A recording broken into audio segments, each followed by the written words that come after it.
Hello friends, welcome today. कल हमने PHP CI में कुछ टॉपिक किए थे वर्कशॉप में, तो पहले हम वो ओवरव्यू कर लेते हैं। कल मैंने PHP CI में क्या क्या बताया था कि हमने कल पढ़ा AMPPS सर्वर के बारे में। क्या सर्वर होता है, सर्वर के कितने टाइप्स होते हैं और AMPPS सर्वर में क्यों प्रेफर करता हूँ वो मैंने आपको दिखाया। फिर मैंने मेरी एप्लीकेशन दिखाई कि जो मैं रिज्यूम बिल्डर मैंने बनाई है और वो आज हम इम्प्लीमेंट करके वहां पे होस्टिंग में रखेंगे। मतलब आज मैं आपको बताऊंगा, मेरी एप्लीकेशन को, मतलब रिज्यूम बिल्डर एप्लीकेशन को कैसे होस्ट किया जाता है। दूसरा हमने सीखा था MVC के बारे में। MVC model view controller technique है जो हर एक डेवलपर यूज करता है कोडिंग के लिए, प्रोग्रामिंग के लिए।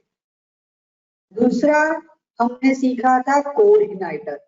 कोड इग्नाइटर नॉर्मली है क्या कि कोड इग्नाइटर आपका एक फ्रेमवर्क है PHP का जो आपको MVC आर्किटेक्चर देता है और उसके थ्रू आप प्रोग्रामिंग कर सकते हो।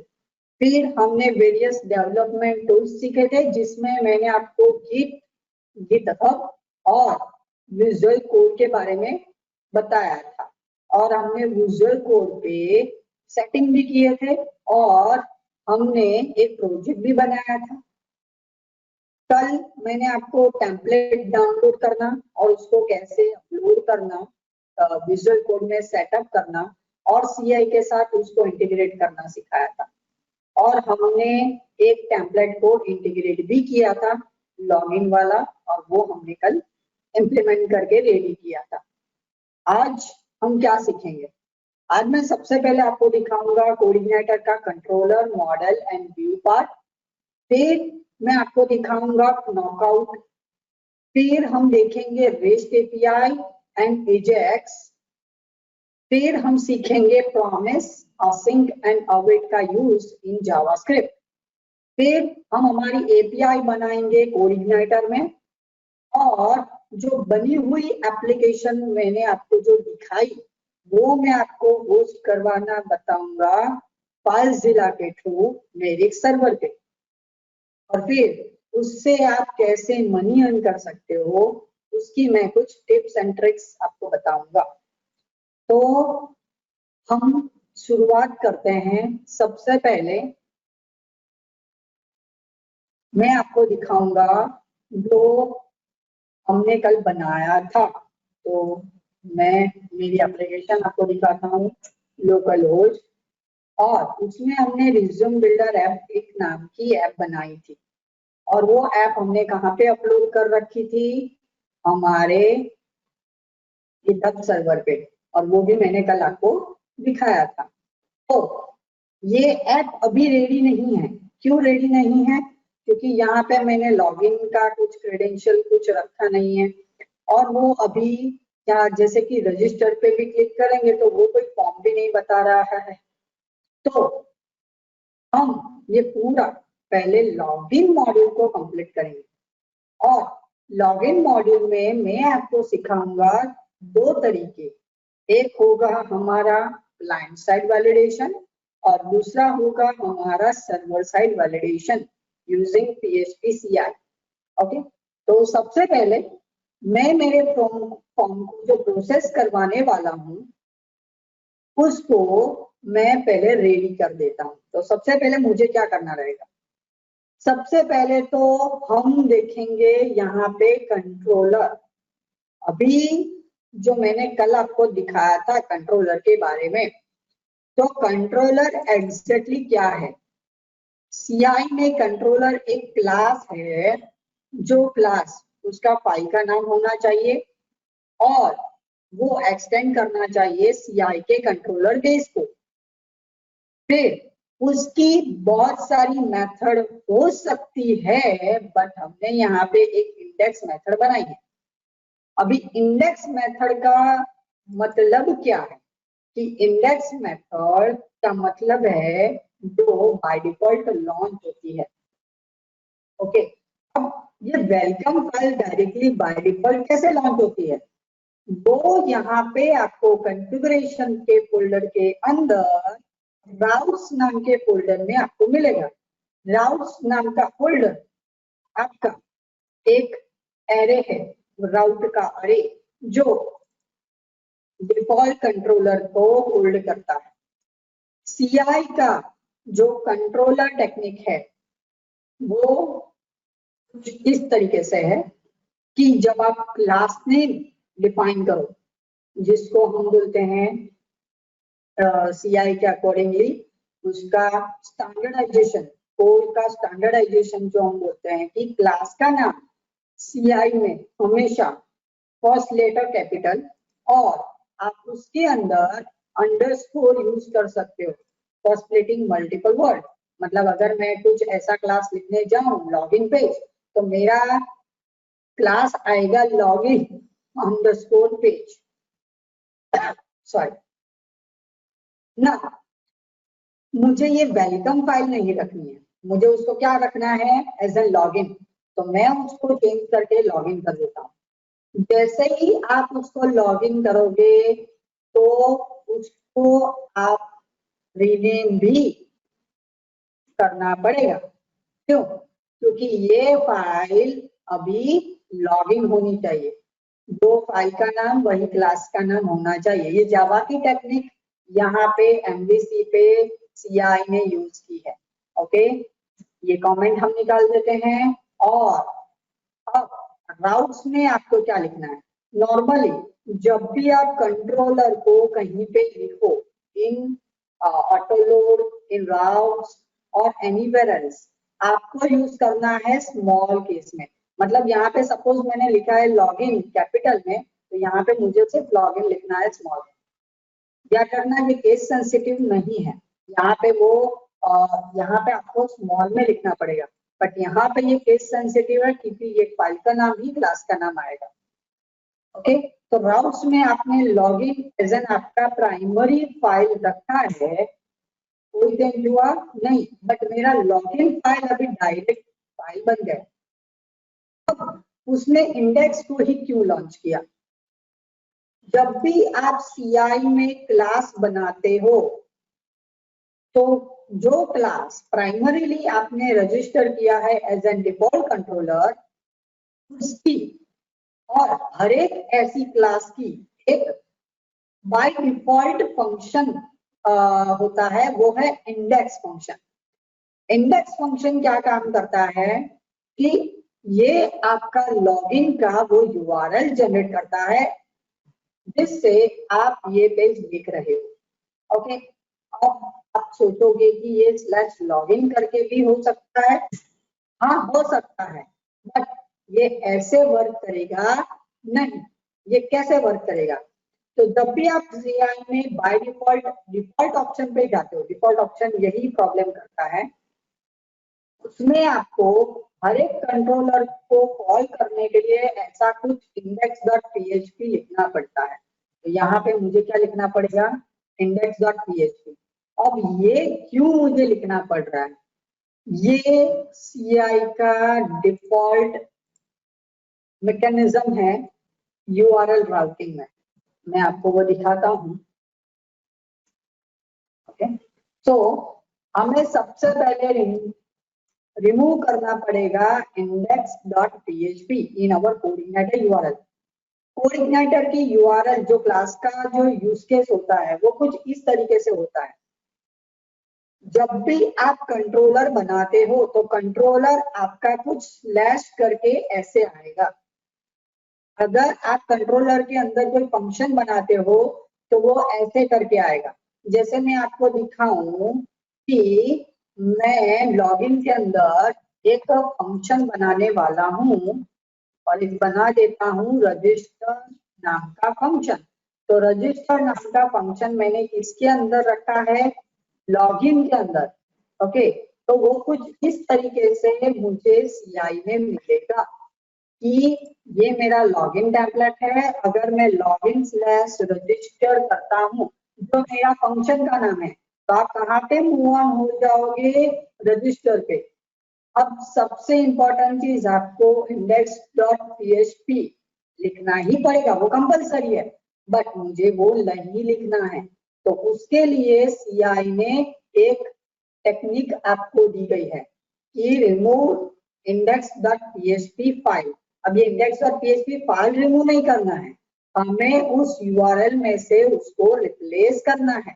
तो उसके लिए आपको ये कोड कुछ कॉपी करना रहेगा, जो आपके बाय डिफॉल्ट रूट फोल्डर में आपको एक फाइल बनानी है, जिसे बोलेंगे .htaccess।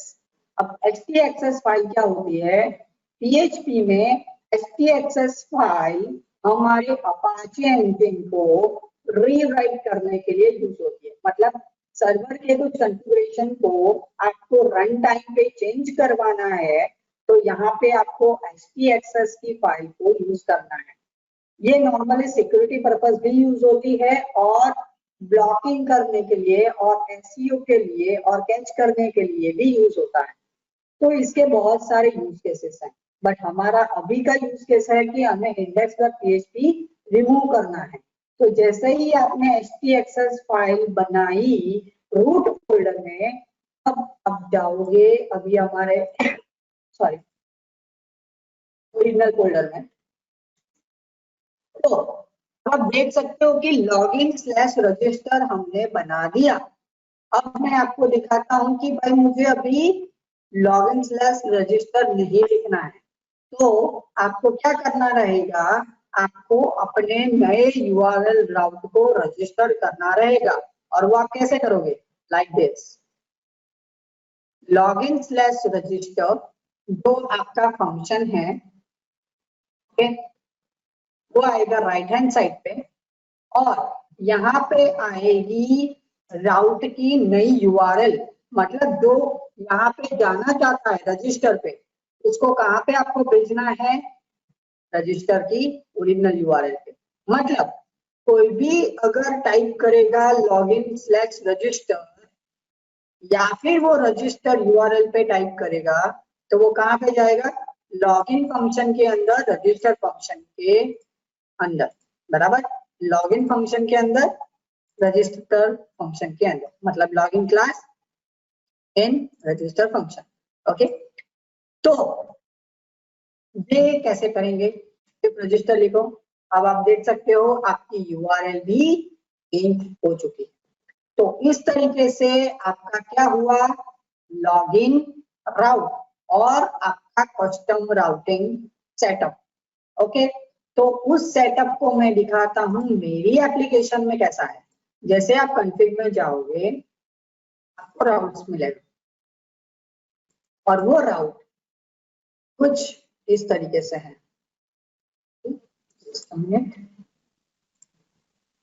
नाउ आप अगर नीचे देख रहे हो, तो ये मेरे सारे राउट्स हैं। मैंने वही सेम चीज आपको अभी करके बताई। लॉगिन स्लैश रजिस्टर में जाएंगे तो मुझे उस URL का नाम लिखना है रजिस्टर। लॉगिन, तो उसको बोला जाता है login slash index. Index by default हमें लिखने की जरूरत नहीं है यहाँ पे। अगर आप लॉगिन पेज पे जाना चाहते हो और लॉगिन के इंडेक्स फंक्शन को कॉल करना चाहते हो, तो you need to write like this. But अगर आप इंडेक्स नहीं भी लिखते तो भी वो बाय डिफॉल्ट इंडेक्स फंक्शन को ही कॉल करेगा। हर एक क्लास का इंडेक्स फंक्शन एक डिफॉल्ट URL ही होता है। मतलब अगर मैं कोई भी फाइल बनाऊं और उसका इंडेक्स फंक्शन लॉन्च करूं, तो वो बाय डिफॉल्ट उस फाइल का नाम ही उसका URL बन जाता है। और यही कोऑर्डिनेटर का बेस मैकेनिज्म है राउटिंग के अंदर, और उसी को मैं यहाँ पे यूज कर रहा हूँ मेरे राउटिंग टेक्निक के लिए। तो यहाँ पे मैंने कुछ फंक्शन बना के रखे हैं, वो मैं यहाँ पे रजिस्टर कर दूंगा। मेरे कितने URLs हैं नए नए? रजिस्टर, लॉगिन, लॉगआउट और रिज्यूम स्लैश एड, जो मैंने कस्टम बनाया है, बट वो होगा रिज्यूम स्लैश बिल्ड रिज्यूम, जो मेरा एक फंक्शन है। ओके, सबसे पहले उसके अंदर आपको क्या करना रहेगा, यहाँ पे आपने लॉगिन का तो यूज कर लिया, ओके, और अब आप मेरा लॉगिन पेज भी देख लो। तो यहाँ से मैं पूरा लॉगिन पेज ले लेता हूँ और यहाँ पे मैं ट्रांसफर कर देता हूँ। तो ये मेरा ऑलरेडी लॉगिन पेज तो बना हुआ है, बट उसका कोड किस तरीके से वर्क कर रहा है, तो कोड इस तरीके से मैंने बनाया है। यहाँ पे मैंने यूज किए हैं CI के अलग अलग वेरिएंट, ओके। तो सबसे पहले मैं आपको जो दिखाने वाला हूँ वो है उसका सेशन वेरिएंट। अभी सेशन क्या, नॉर्मली जब आप PHP पे काम करते हो और कोई भी PHP एप्लीकेशन बनाते हो तो आपको इंस्पेक्ट पैनल में एप्लीकेशन विंडो के अंदर कुकीज एक बाय डिफॉल्ट सेट होती है for particular your folder and project, और वो होता है आपका सेशन आईडी। अभी सेशन आईडी क्या काम करती है, session ID normally server data और क्लाइंट डेटा के ट्रांसफर को मेंटेन करती है। सेशन का जो डेटा होता है वो होता है सर्वर साइड पे, मतलब वो सर्वर कैच करके रखता है जब तक आप लॉगिन हो, और जैसे ही आप लॉगिन लॉग आउट हो जाओगे वो आपका सेशन का जो टेम्पररी डेटा था वो आपका डिस्ट्रॉय हो जाएगा। अब ये टेक्निक आपने यूज की होगी और आपने देखी भी होगी बहुत सारी एप्लीकेशन के अंदर, जैसे कि बैंकिंग एप्लीकेशन। बैंकिंग एप्लीकेशन में ये बहुत जरूरी है, सॉरी, बैंकिंग एप्लीकेशन के लिए ये बहुत जरूरी है कि वहां पे आपका सेशन कंप्लीटली वर्क करे, क्योंकि आप उस क्रेडेंशियल से लॉगिन और लॉग आउट हो रहे हो। तो यहाँ पे मैंने क्या किया है, यहाँ पे मैंने चेक किया है कि अगर आपका सेशन के अंदर जो यूजर डेटा है, तो सेशन के अंदर यूजर डेटा आपको कैसे पता चलेगा, आपको सबसे पहले जाना पड़ेगा कोड इग्नाइटर के अंदर और टाइप करना पड़ेगा सेशन। अगर आपने PHP की सेशन लाइब्रेरी आपको पता हो तो उसमें यूज होता है $_सेशन, बट कल मैंने आपको एक बताया था, मैंने बाय डिफॉल्ट सेशन को ऑटो लोड कर दिया था, तो वो मैं पहले आपको दिखाता हूँ कि मैंने कहाँ पे वो ऑटो लोड किया हुआ है। तो यहाँ पे आप देख सकते हो मैंने सेशन को पहले से प्रीसेट करके रखा है। यहाँ पे मुझे सिर्फ क्या करना है, सेशन को यूज करना है। अब सेशन नॉर्मली करेगा क्या, सेशन एक डेटा स्टोर करेगा सर्वर के ऊपर, और वो 3 तरीके से हो सकता है, सॉरी 2 तरीके से। एक तो होगा $_सर्वर और फिर आपका की का नाम, मतलब वेरिएबल का नाम, और you can use user data. यहाँ पे मैंने क्या किया है, तो जब आप लॉगिन के लिए क्रेडेंशियल डालोगे तो ये मैं पहले आपको कमेंट कर देता हूँ, इतना मैं चीज कमेंट कर देता हूँ। तो इसका पर्पस क्या है, इसका पर्पस है कि मैं मेरी एक रियल एप्लीकेशन में ही मैं आपको दिखाता हूँ कि क्या मैंने एग्जैक्टली अचीव किया है यूजिंग दिस कोड। जैसे आप रिज्यूम बिल्डर में जाओगे और यहाँ पे मैंने सपोज सुमित @iit.com लिखा और यहाँ पे सुमित लिखा, आप रिज्यूम के अंदर मतलब मेरे डैशबोर्ड के अंदर आ गए, but if you delete the resume URL, आप कहाँ पे चले जाओगे, फिर से कहाँ पे, रिज्यूम में। क्यों, ये गूगल आपको करके देता है। नॉर्मली आपने गूगल पे भी ऐसी ही टेक्निक देखी होगी। अगर आप ऑलरेडी अपनी एप्लीकेशन में लॉगिन हो तो तब आप लॉगिन का पेज नहीं देख सकते जब तक आप लॉग आउट ना करो, और यही चीज मैंने यहाँ पे यूज की है। अगर मैं मेरे कोड में से मेरा जो रियल कोड है ये वाला, ओके, तो उसमें से मैं आपको अगर करके दिखाऊं डेली सेम केस, तो वो आपकी एप्लीकेशन को वल्नरेबल कर देगा। क्यों?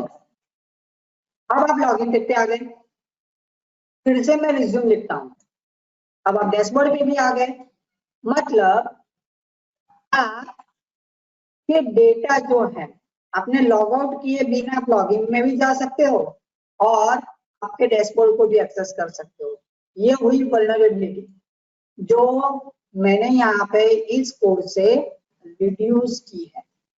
ओके, सो ये क्या करेगा कि अभी आप रिज्यूम को डिलीट करो। ओके, ये मैंने, हाँ ये रही एप्लीकेशन, यहाँ से मैं कोड को रिड्यूस कर देता हूँ। ओके, और मैं रिफ्रेश किया तो मैं रिज्यूम पे ही चला गया। अगर मैंने डिलीट किया फिर भी मैं रिज्यूम पे ही रह रहा हूँ जब तक मैं लॉग आउट ना करूँ। मतलब ये आपकी वल्नरेबिलिटी जो है जो आपके एप्लीकेशन की, तो वो यहाँ पे रिड्यूस हो जाएगी। बराबर, मतलब आपका कोड कंप्लीटली सही तरीके से वर्क करेगा। तो उसके लिए ये मैंने सेक्शन को चेक करवाया कि अगर आपने लॉगिन किया है तो आपके पास एक सेशन के अंदर यूजर डेटा करके एक फील्ड होगा, उसके अंदर यूजर नाम का डेटा आपने स्टोर करवाया हुआ है। और अगर वो है और आपने लॉगिन किया हुआ है तो आप रीडायरेक्ट करोगे रिज्यूम पे और वो होगा रिफ्रेश। मतलब जब भी आप लॉगिन पे जाना चाहोगे आप रीडायरेक्ट हो जाओगे रिज्यूम पे, जब तक आप लॉग आउट नहीं करते। तो लॉग आउट में आपने देखा कि वो ऑटोमेटिकली लॉगिन पे ट्रांसफर हो। ओके, तो ये कोड ऐसे काम करता है। दूसरा मैंने यहाँ पे यूज किया हुआ है CSRF सिक्योरिटी। अभी CSRF है क्या? CSRF यहाँ पे आपको दिखेगा।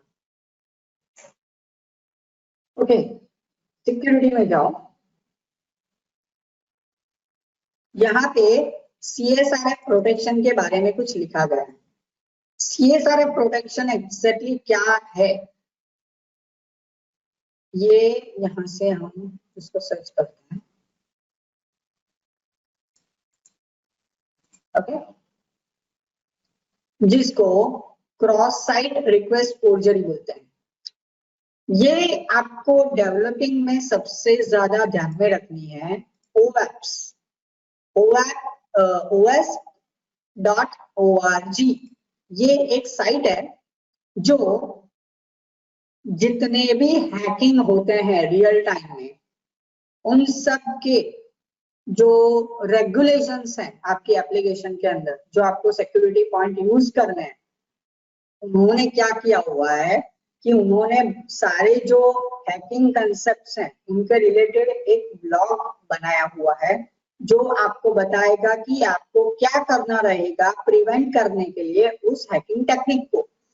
जैसे कि MySQL में होता है तो हमारा SQL इंजेक्शन, फिर PHP में तो बहुत सारी होगी session hijacking using cross site request forgery CSRF की वजह से।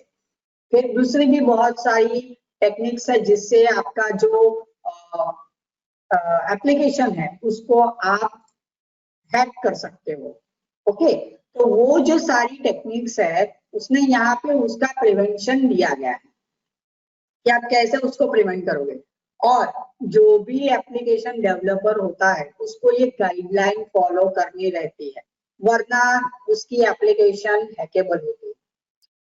अब सबसे अच्छी बात कि कोड इग्नाइटर ने उस सिक्योरिटी के सारे लेयर को अच्छे तरीके से बनाया हुआ है, इसलिए उसने बहुत सारे जो स्टेप्स हैं वो पहले से ही ले रखे हैं।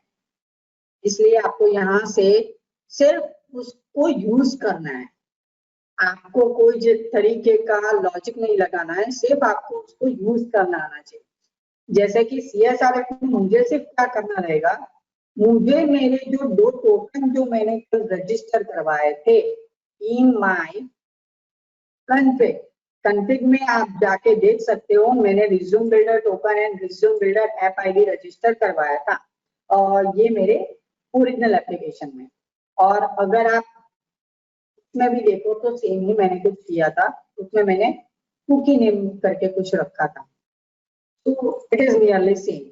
बट वो क्या करेगा, वो आपकी जो लॉगिन है उसके अंदर एक टोकन और एक हैश जनरेट करेगा।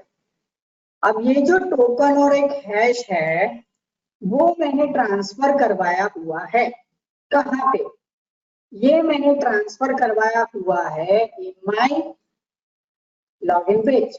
अब ये है कोडिग्नाइटर का व्यू लॉजिक। नॉर्मली हमने जो कल मैंने बताया था, मैंने आपको जो कल बताया था उसमें मैंने क्या बताया था कि आप directly $this stands to load stands to view और उसमें आपने फाइल का नाम लिखा था। बट आज फाइल के नाम के बाजू में आपने क्या लिखा है, एक अरे, $data नाम का एक मैंने अरे दिया हुआ। तो वो क्या करेगा, वो आपका जो लॉजिक है, ये जो डेटा है वो कहाँ पे ट्रांसफर करेगा, उस पर्टिकुलर व्यू फाइल। कैसे करेंगे, तो वो जाएंगे यहाँ पे व्यू में, यहाँ पे जाएंगे लॉगिन में। अब ध्यान से देखो, यहाँ पे मैंने PHP के कुछ लॉजिक्स लिखे हुए हैं जो मेरे ओरिजिनल लॉगिन पेज में आपको नहीं मिलेंगे। यहाँ पे मैंने क्या किया हुआ है, यहाँ पे सबसे पहले मैंने क्या किया, जो भी डेटा आपने वहां से पास किया, जैसे कि $डेटा आपने पास किया, बट वो $डेटा कैसे प्रोसेस होगा, $डेटा में आपने क्या क्या मुझे पास किया है, मैंने पास किया है एज एन लॉगिन जो है ट्रू, एक्शन तो है साइट URL लॉगिन, एक्शन मतलब जहां पे आपको लॉगिन करवाना है उसका URL, फिर टोकन जो मेरा CSRF टोकन है, और हैश जो मेरा CSRF हैश आएगा। तो ये जो डेटा है उसकी जो की है लॉगिन एक्शन टोकन हैश, वो बन जाती है यहाँ पे एज एन वेरिएबल। यही कोडिग्नाइटर का सबसे अच्छा मैकेनिज्म है कि यहाँ पे आप जो एरे बनाते हो और एरे को सेंड करते हो, वो एरे के हर एक डेटा एक वेरिएबल बन जाता है और उस वेरिएबल को आप यहाँ से डायरेक्टली एक्सेस कर सकते हो। तो अगर मैं मेरी एप्लीकेशन को बताऊं तो मैं उसको इंस्पेक्ट करता हूं और उसको मैं यहाँ पे पूरा दिखाता हूं, तो आप देख सकते हो आपको मिल रहा है रिज्यूम बिल्डर टोकन। ये जो टोकन है वो हर एक रिक्वेस्ट के लिए यूनिक होता है।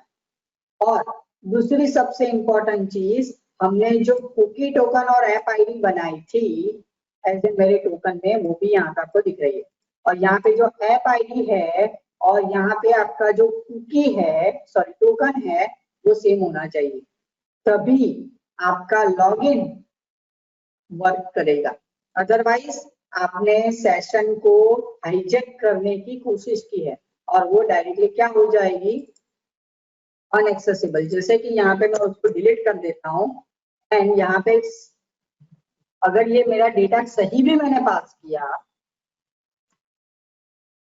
you will get an error page that the action you have requested is not allowed. Why?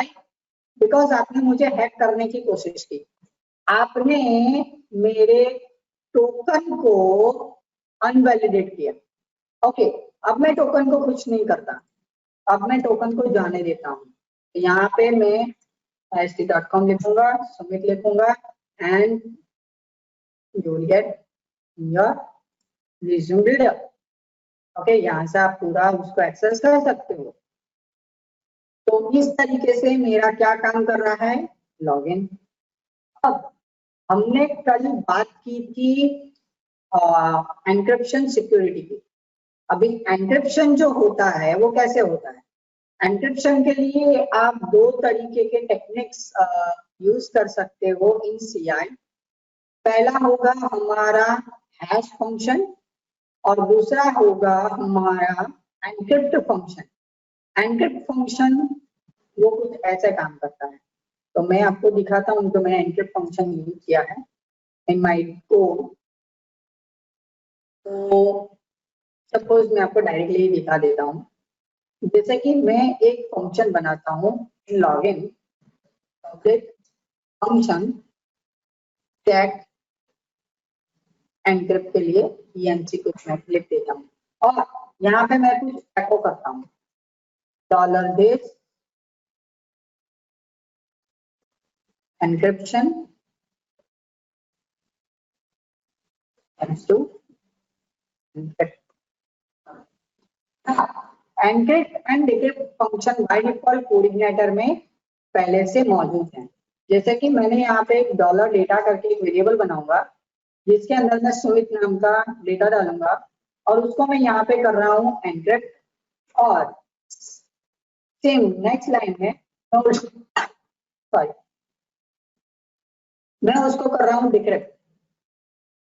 तो एनक्रिप्ट और डिक्रिप्ट कैसे काम करता है इन CI वो मैं आपको दिखाता हूँ। ओके तो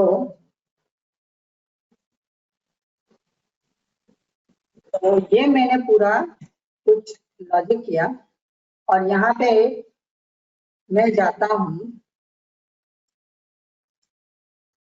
मेरे कोड में localhost/resume-builder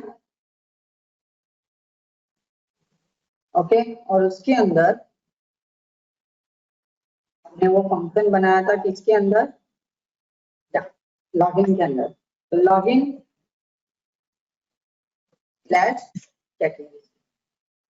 और देख सकते हो मेरी बहुत बड़ी की जनरेट हुई है और आई थिंक अगर मैंने BR ओके यप तो ये मेरी की जनरेट हुई है।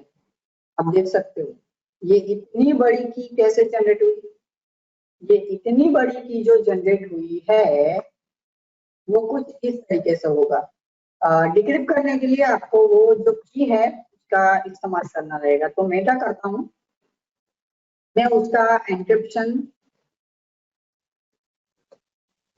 स्टोर कर लेता हूँ तो वेरिएबल एक होगा और उसी का हम क्या करेंगे डिक्रिप्शन ओके और उसी वेरिएबल को मैं क्या करूंगा डिक्रिप्ट करूंगा जिससे आपको पता चलेगा मैंने सुमित का जो डेटा है वो कितना बड़ा है।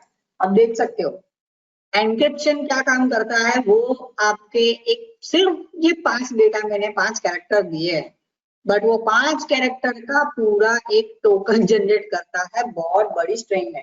और वो कैसे जनरेट करता है वो आप यहाँ से देख सकते हो। वो आपने किया ही होगा यूजिंग दिस सेटिंग। आपने एक एनक्रिप्शन की सेट की है वो भी MD5 फॉर्मेट में।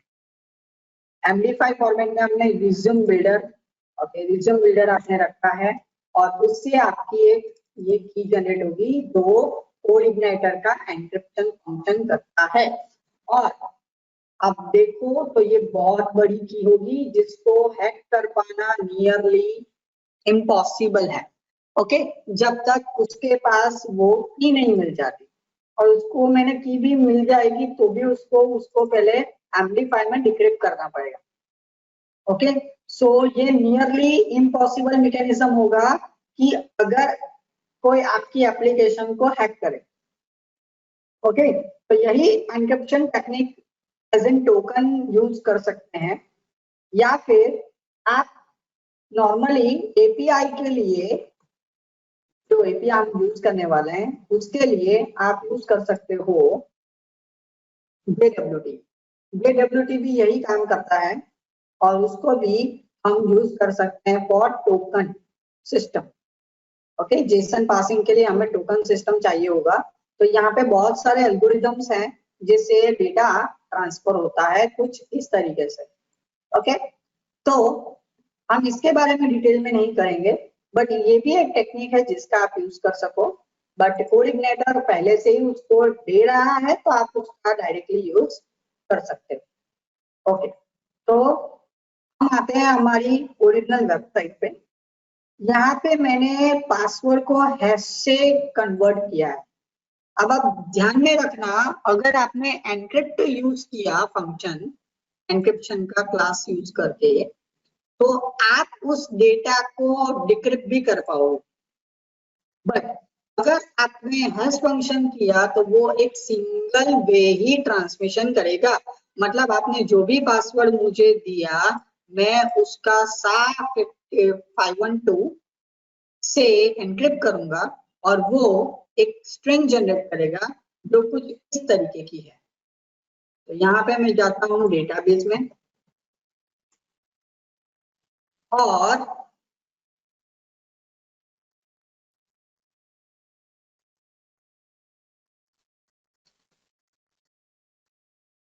यहाँ पे मैं जाता हूँ क्लिक करके CI वर्कशॉप डेमो। तो यहाँ पे आप देख सकते हो यूजर के अंदर आपका जो डेटा जो की मिल रही है वो बहुत बड़ी एनक्रिप्शन की होगी। वो है ओरिजिनली 128 कैरेक्टर्स और उतना कैरेक्टर्स का मैं क्या स्टोर कर रहा हूँ, पासवर्ड। ओके, और ये एक तरीके की सिक्योरिटी एनक्रिप्शन होगा जिसके थ्रू कोई भी आपके पासवर्ड को हैक ना कर पाए। दूसरा होगा एक्सेस क्लेम, जो मैंने अभी क्रॉस साइट रिक्वेस्ट फोर्जरी के बारे में बताया। उस डेटा को यहाँ से एक्सेस क्लेम का मतलब है कि नॉर्मली वेबसाइट को हैक करने के बहुत तरीके हैं।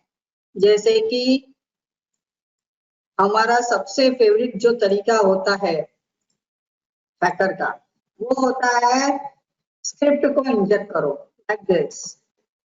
You can inject your script in the input field and you can do like this. तो अगर आपने ये रियल में किया in your application, what CodeIgniter do? CodeIgniter तो ये एक्सेप्ट ही नहीं करेगा, बट सपोज ये पासवर्ड में डालता हूँ और यहाँ पे मैं सुमित या फिर कुछ अलग ईमेल डालता हूँ। Okay, what happened in the normal application, normal PHP application without any filtering process, ये स्क्रिप्ट ऑटोमेटिक रन हो जाती है और इससे आपका एप्लीकेशन वल्नरेबल हो जाएगा। But here what is happening, the data is filtered by CodeIgniter और वो आपको लॉगिन डेटा इनवैलिड बता रहा है। इसकी वजह से दिस इज द लाइन। वो क्या करेगा, अगर आपने मुझे डेटा में कोई भी स्क्रिप्ट भेजी है जो स्क्रिप्ट मेरे लिए वल्नरेबल है, उसको वो क्या कर देगा, डिलीट कर देगा। मतलब कोई भी इनपुट में आपको स्क्रिप्ट एक्सेप्ट नहीं करेगा वो। मतलब यहाँ पे आपने कोई भी टैग भी किया तो वो कंपाइल नहीं होगा, वो रिमूव हो जाएगा। और इस तरीके से आपका एप्लीकेशन सिक्योर हो जाता है। योर जावास्क्रिप्ट हैकिंग, क्योंकि यहाँ पे पूरा मैं जावास्क्रिप्ट लिख के आपको भेज सकता हूँ।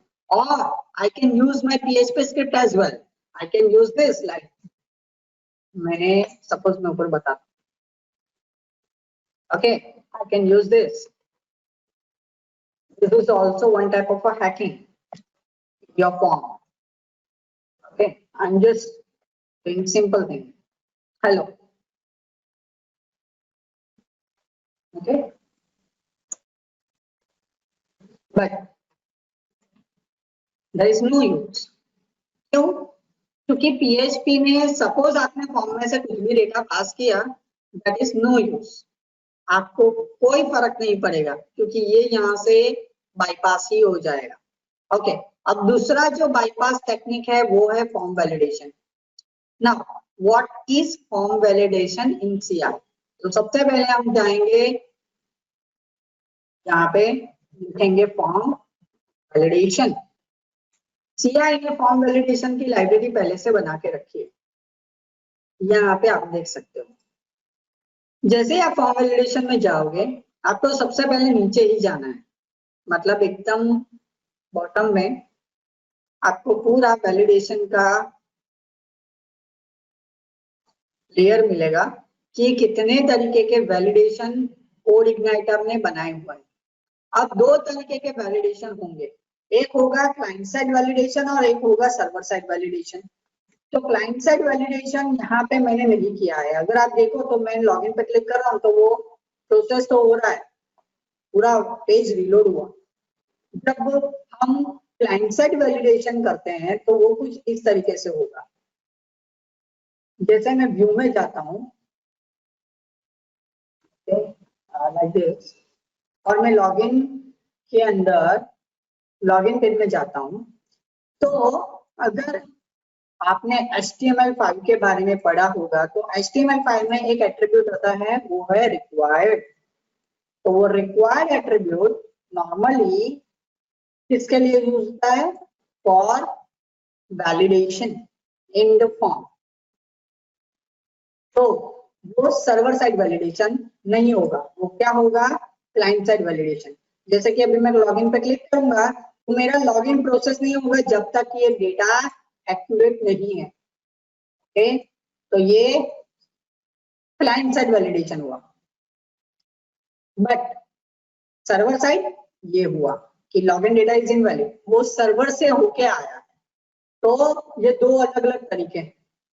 पहला हुआ जो मैंने आपको बताया वो है क्लाइंट साइड वैलिडेशन, जो होगा रिक्वायर्ड एट्रीब्यूट। फिर आप यूज कर सकते हो अलग अलग HTML5 के attribute for form protection in JavaScript and your HTML form. Okay, कि जावास्क्रिप्ट पे भी आप वो कर सकते हो, जावास्क्रिप्ट से भी आप पूरा लॉजिक बना सकते हो, और HTML से भी आप ट्राई कर सकते हो। बेसिकली हम HTML का टेक्निक यूज करेंगे और जावास्क्रिप्ट से आप पूरा उसको और ज्यादा अच्छा बना सकते हो। बट सर्वर साइड सबसे पावरफुल सर्वर साइड होना चाहिए, क्योंकि सर्वर पे वो रन होने वाला है डेटा। तो सर्वर के लिए आपको ये फाइल बनानी पड़ेगी। कहाँ पे? कॉन्फ़िग के अंदर फॉर्म वैलिडेशन।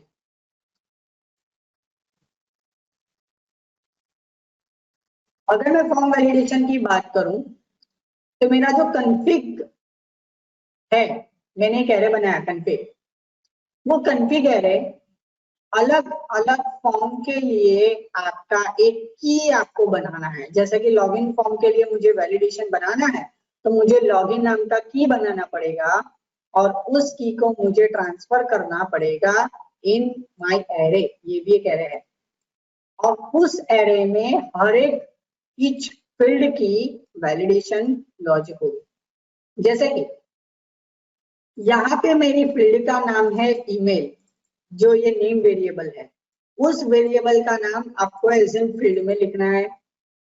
फिर लेबल फील्ड, लेबल फील्ड आपने कहाँ पे देख सकते हो? ओके, लेबल फील्ड जो होगी वो होगी मेरी एज एन ईमेल लेबल, तो वो मैंने यहाँ पे रखी है। आप यहाँ पे अपना लेबल भी डाल सकते हो। ओके, दूसरा रूल्स। तो रूल्स जो मैंने अभी आपको दिखाए, जो कोड इग्नाइटर के डिफॉल्ट रूल्स हैं, वो ये है। Required matches regular expression match, differs is unique, minimum length, maximum length, exact length and so on। तो यहाँ पे मैंने क्या यूज किया है? Trim, required and validate email.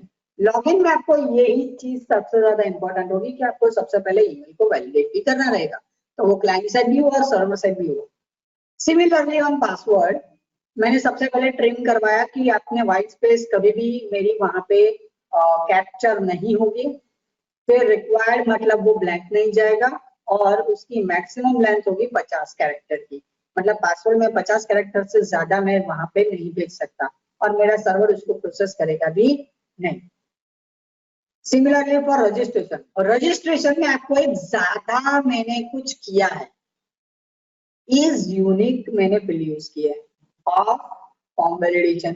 अब ध्यान से आप देखो इज यूनिक क्या काम करता है।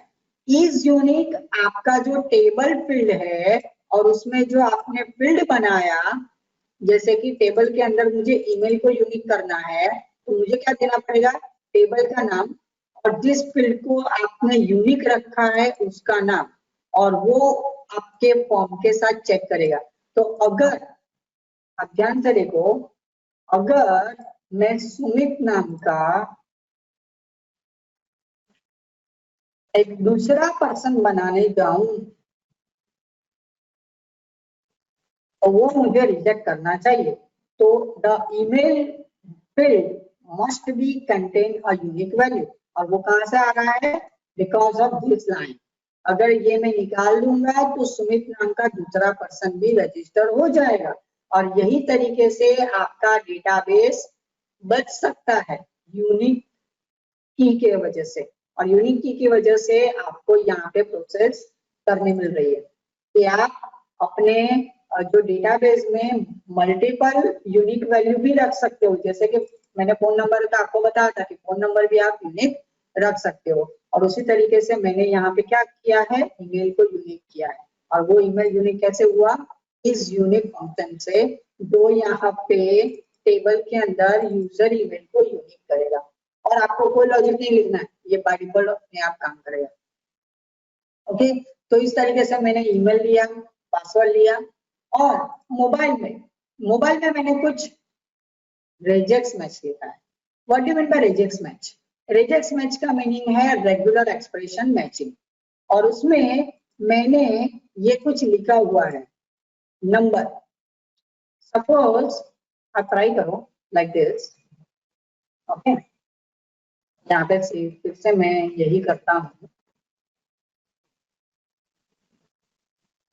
यू कैन सी कि ईमेल तो मेरा यूनिक नहीं है, बट मेरा मोबाइल फील्ड मैंने यहाँ पे जो दिया वो करेक्ट फॉर्मेट में नहीं है। What is my correct format? यहाँ पे मैंने कुछ रेगुलर एक्सप्रेशन में लिखा है कि मेरे 10 कैरेक्टर नंबर में होने चाहिए। 0 to 9 का मीनिंग है नंबर, और यहाँ पे जो 10 दिया गया है उसका मीनिंग है length. Your length must be 10 and your data must be in number. 0 to 9 में होना चाहिए, कोई भी नंबर 0 to 9 में चल सकता है। इसकी वजह से आपका रजिस्टर सर्वर साइड हो जाएगा। तो ये मैंने दो चीजें बताई, सर्वर साइड वैलिडेशन, और दूसरी एक चीज बताई क्लाइंट साइड वैलिडेशन। ओके, अब दूसरा जो मैंने मेरे प्रोजेक्ट में पूरा किया हुआ है, क्या किया हुआ है? ये तो मेरा लॉगिन और लॉगआउट और रजिस्टर हो गया। अब मेरा आएगा मॉडल। तब मॉडल कैसे काम कर रहा है वो भी मैं आपको दिखाता हूँ। तो ये मेरा, जब भी आप लॉगिन करोगे तो ये पूरा प्रोसेस करेगा यहाँ से यहाँ तक। फिर यहाँ पे मैंने उस फॉर्म को रन करवाया कि भाई इस फॉर्म को यहाँ से लॉगिन में से चेक करो। अगर वो लॉगिन डेटा आया है अरे में और लॉगिन डेटा एम्प्टी नहीं है तो ही ये फंक्शन काम करना चाहिए, क्योंकि ये डेटाबेस में जाने वाला है और डेटाबेस से चेक होगा। तो डेटाबेस को कैसे चेक करोगे? तो डेटाबेस के लिए आपको बाय डिफॉल्ट बनाना पड़ता है मॉडल। तो अब मॉडल कैसे बनाएंगे? तो मॉडल बनाने के लिए आपको जाना है मॉडल नाम के फोल्डर में। ओके, यहाँ पे मैंने बहुत सारे मॉडल बना के पहले से रखे हैं। तो यहाँ पे आप जाएंगे यूजर मॉडल में। यूजर मॉडल मतलब जो मेरा यूजर के डेटा को प्रोसेस करने के लिए बनाया गया है। तो यहाँ पे हमें सिर्फ फंक्शन बनाने हैं। ओके, और फंक्शन में मैंने एक फंक्शन बनाया हुआ है गेट यूजर नाम का। अब गेट यूजर नाम का जो फंक्शन है वो कैसे काम करेगा? वो एक आपका डेटा का एरे लेके जाएगा। उस डेटा में होगा यूजर नेम मतलब ईमेल और पासवर्ड, और वो यहाँ से मैं एक क्वेरी के थ्रू जनरेट कर रहा हूँ। अब आप क्वेरी कैसे लगाते हो नॉर्मली एसक्यूएल में? तो आप क्वेरी कुछ इस तरीके से लगाते हो। ओके, तो select star from user where user email is equal to sumitit@iit.com, और मुझे पासवर्ड तो बहुत लंबा होगा तो वो मैं नहीं लिख रहा हूँ, सिर्फ सुमित को फैच कर रहा हूँ। तो ये मेरी एक क्वेरी हुई जो सुमित को लेके आ रही है, मतलब जो मेरे यूजर को लेके आ रही है। बट मुझे तो पासवर्ड और यूजर दोनों का मैच करके ही उसको फैच करना है। तो यहाँ पे मैंने उसका एक फंक्शन के थ्रू पूरा कमांड लिखा है। तो वो कैसे काम करता है? तो वो आपको मिलेगा कोड इग्नाइटर में यहाँ पे। ओके, उसको कोड इग्नाइटर में एज एन लाइब्रेरी रेफरेंस बोला गया है। ओके, तो यहाँ पे आप उसको लाइब्रेरी रेफरेंस में देख सकते हो। यहाँ पे आपको जाना है और यहाँ से आप लाइब्रेरीज में नीचे जाके डेटाबेस रेफरेंस में जा सकते हो और यहाँ पे आपको क्वेरी बिल्डर नाम का क्लास यूज होगा और वो आपके जो भी क्वेरीज हैं उनके फंक्शनल फॉर्मेट आपको दिखाता है, जैसे कि सिलेक्ट कैसे आप लिख सकते हो, वेयर क्लॉज कैसे लिख सकते हो, फिर सिलेक्ट और वेयर क्लॉज के साथ ज्वाइनिंग कैसे कर सकते हो और उसके अलग अलग टेक्निक्स आपको यहाँ पे दिखाए गए हैं यूजिंग फंक्शन। ओके, और पूरा वो एरे फॉर्मेट ही फॉलो करता है, एसोसिएटिव एरे फॉर्मेट। तो यहाँ पे मैंने क्या किया है, पूरी क्वेरी में गो थ्रू करके दिखाता हूँ कि यहाँ पे मैंने मंगवाया है user ID, user email, profile picture and mobile number. अब आपको जो फील्ड चाहिए वही आप पैच करोगे। मुझे पासवर्ड फील्ड कभी भी चाहिए नहीं होगी, क्योंकि अगर मेरा डेटा सही है तो मैं पासवर्ड को कहीं पे सेशन में या फिर कहीं पे भी मैं स्टोर नहीं करने वाला। पासवर्ड सिर्फ आपके लॉगिन को एक्सेस देने के लिए होगा। तो यहाँ पे मैंने क्या किया, select user ID, user email, user profile and user mobile from the table user where user email is equal to your data and your user password is equal to your user password. तो जब भी आप multiple where clause use करो in your function, वो and लगाता है। जैसे कि यूजर ईमेल के अंदर मैंने यूजर ईमेल पास किया और यहाँ पे मैंने पास किया पासवर्ड, तो वो दोनों के बीच में क्या ज्वाइन करेगा, एंड। और मैंने यहाँ पे लिया है लिमिट 1, मतलब पहला ही रिकॉर्ड उसको फैच करो और यहाँ पे मैंने गेट और रो फैच से मैंने उसका एक एसोसिएटिव एरे फैच किया है, जिससे मुझे पता चल जाएगा कि ये लॉगिन का डेटा सही है कि नहीं, एक्यूरेट है कि नहीं। अब ये जो आपको डेटा मिलेगा वो डेटा आपने लॉगिन में डाला हुआ है, कहाँ पे, यहाँ पे आपको दिखाता हूँ। आप लॉगिन करोगे तो लॉगिन में यहाँ पे मैंने इसको यहाँ से ऐसे कुछ यूज किया है। अब ये लाइन ध्यान से देखो, $this, मतलब ये ऑब्जेक्ट में एक यूजर नाम का ऑब्जेक्ट होगा। अब यूजर नाम का ऑब्जेक्ट आपको दिखेगा ही नहीं, क्योंकि यूजर नाम का ऑब्जेक्ट मैंने बनाया नहीं है।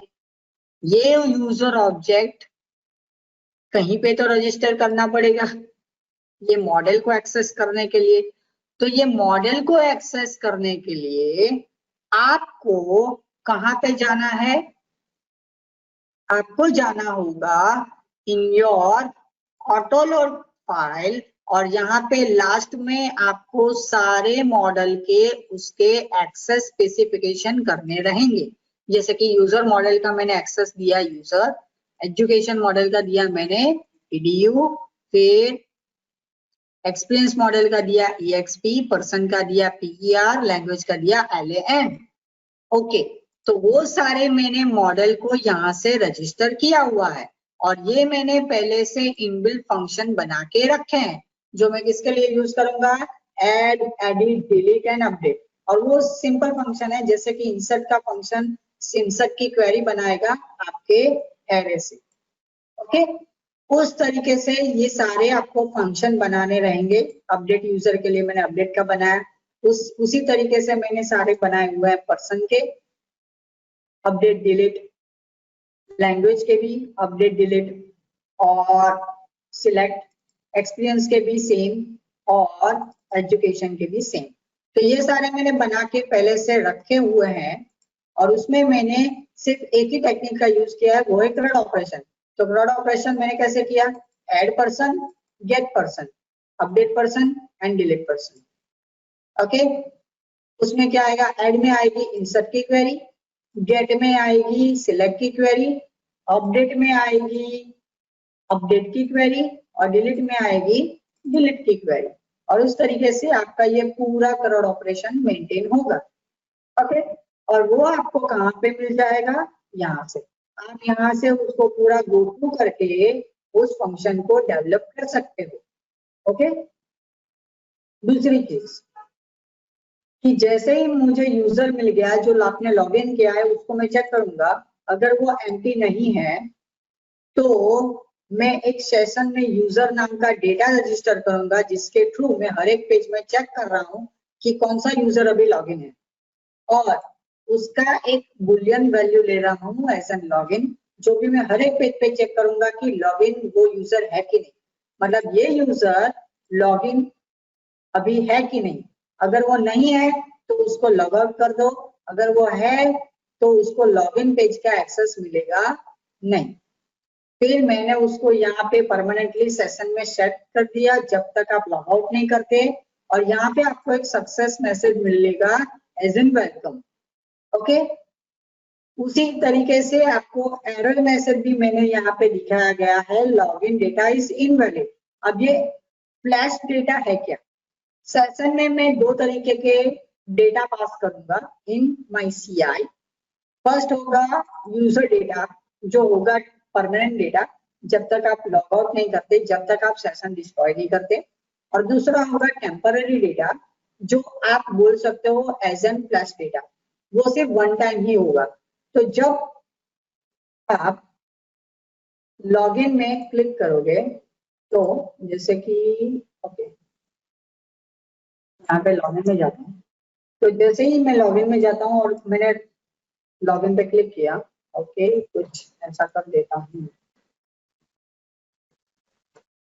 ओके, मैंने गलत डेटा डालने की कोशिश की, तो ये जो मेरा मैसेज मिलेगा वो होगा सिर्फ वन टाइम। वन टाइम मतलब जैसे ही आप उसको रिफ्रेश करोगे वो ऑटोमेटिकली चला जाएगा। ओके, तो नॉर्मली देखो ये चला गया, तो जो मैंने रिफ्रेश किया था वो क्यों चला गया? क्योंकि वो टेम्पररीली ही सेट हुआ था फॉर वन एक्शन। जितनी बार आप एक्शन करोगे उतनी बार वो दिखेगा, बट नेक्स्ट एक्शन पे वो फिर क्या हो जाएगा? फ्लश हो जाएगा, मतलब रिफ्रेश पे वो क्या हो जाएगा? फ्लश हो जाएगा।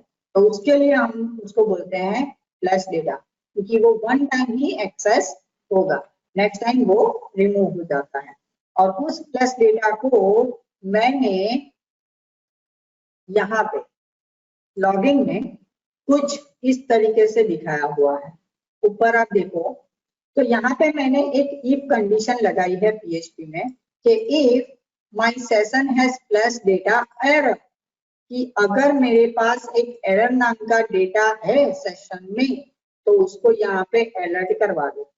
अगर वो नहीं है तो अलर्ट करेगा ही नहीं, और रिफ्रेश पे आपको यही चीज दिख रही है, और हर बार वो लॉगिन को चेक करके ये मैसेज आपको दिखाएगा।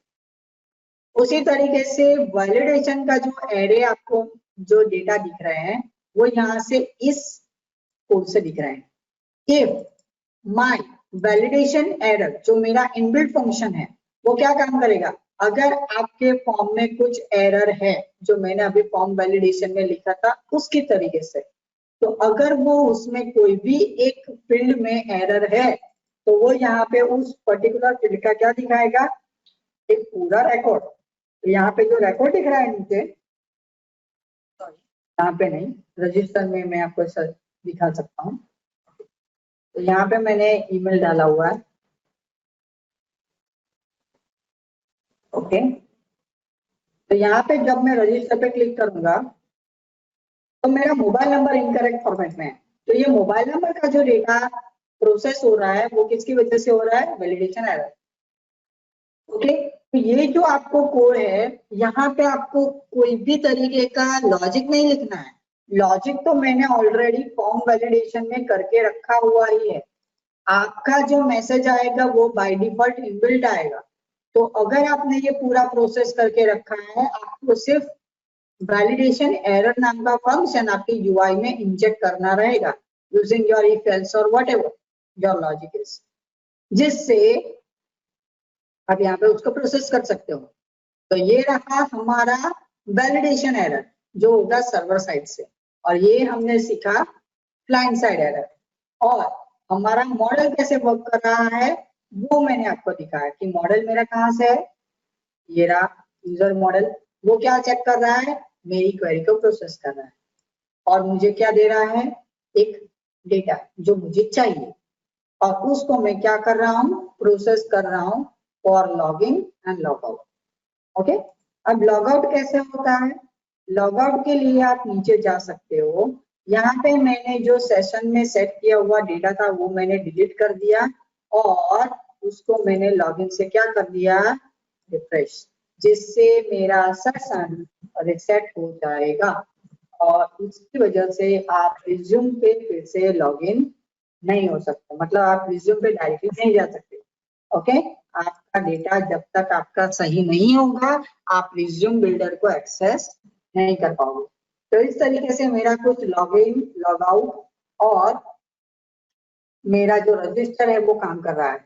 रजिस्टर के अंदर आपका सिर्फ एक ही फंक्शन अलग आएगा, वो है ऐड यूजर नाम का डेटा फंक्शन, कि जो आपने जो यूजर ईमेल, पासवर्ड और मोबाइल नंबर दिया था उसको इंसर्ट करेगा आपके डेटाबेस में। पहले चेक करेगा, उसके पहले वो प्रोसेस करेगा कि वो क्लीन है कि नहीं, सिक्योरिटी चेक करेगा, फिर वैलिडेशन चेक करेगा और फिर बाद में वो प्रोसेस करेगा। ओके, तो इस तरीके से आप अपने एप्लीकेशन को सिक्योर कर सकते हो। तो ये रहा मेरा कोऑर्डिनेटर का मॉडल, कंट्रोलर एंड व्यू का पूरा एक लॉजिक। ओके, तो यहाँ पे ये जो मेरा लॉगिन और रजिस्टर मेरा काम कर रहा है उसको मैं वहां पे ट्रांसफर कर देता हूं और अब मैं आपको दिखाने वाला हूं नॉकआउट के बारे में। ओके, सो सबसे पहले हम सीखेंगे व्हाट इज नॉकआउट।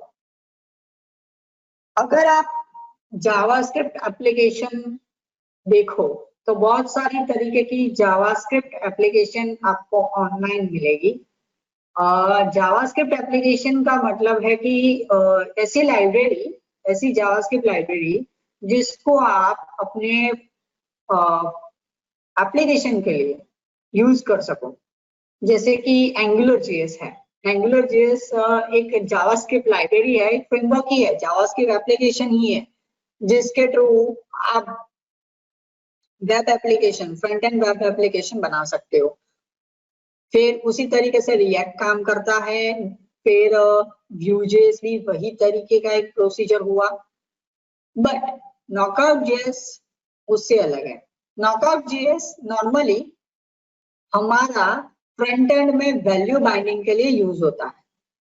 अभी एंगुलर जेएस और एंगुलर एप्लीकेशन वो पूरी अलग एप्लीकेशन होती है जिसको हम फ्रंट एंड का मॉडल व्यू कंट्रोलर बोलेंगे। Model view controller front end में भी होता है जो एंगुलर एप्लीकेशन से आप बना सकते हो। यहाँ पे आप नॉकआउट में बहुत सिंपल एप्लीकेशन, जैसे कि यहाँ पे एक एग्जांपल दिया गया है कि नॉकआउट करता क्या, कि जैसे कि यहाँ पे आपने एक इकोनॉमी का सिलेक्ट किया, बराबर, तो यहाँ पे नीचे एक डेटा आ गया, देखो इकोनॉमी का प्राइस कितना है वो। अगर आप क्लियर करते हो वो क्लियर हो गया, अगर आप फर्स्ट क्लास सिलेक्ट करते हो तो ये फर्स्ट क्लास हुआ। नॉकआउट क्या करता है, नॉकआउट का काम है कि विदाउट एनी सर्वर लॉजिक आप यहाँ पे क्लाइंट साइड पे उसको प्रोसेस कर सको, या फिर आप एजेंट्स के थ्रू उसी प्रोसीजर को फॉलो करवाओ। तो यहाँ पे आप देख सकते हो वो एक छोटा सा लॉजिक कि नॉकआउट क्या करेगा।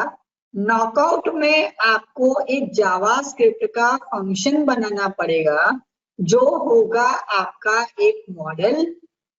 वो मॉडल क्या काम कर रहा है, वो मॉडल आप अपने HTML में डायरेक्टली इंजेक्ट कर सकते हो यूजिंग डेटा बाइंड एट्रीब्यूट।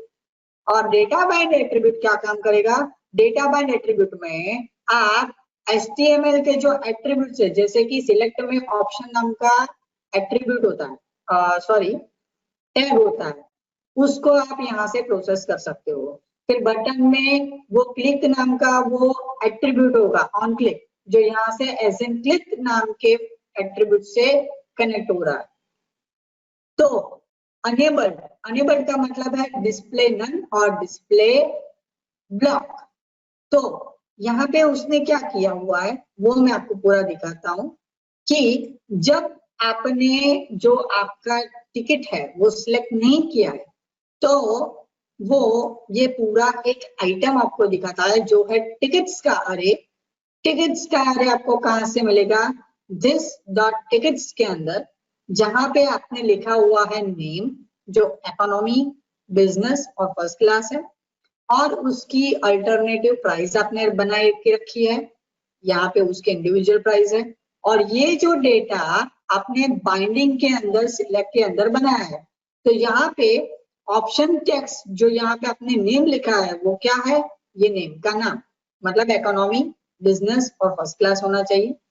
और उसकी वैल्यू जो है वो यहाँ पे आएगी price, okay sorry chosen ticket. तो चूजन टिकट क्या है, चूजन टिकट मतलब उसने एक वेरिएबल बनाया जो इस सिलेक्ट में जो भी आपने वैल्यू सिलेक्ट किया है उसको यहाँ पे दिखाएगा।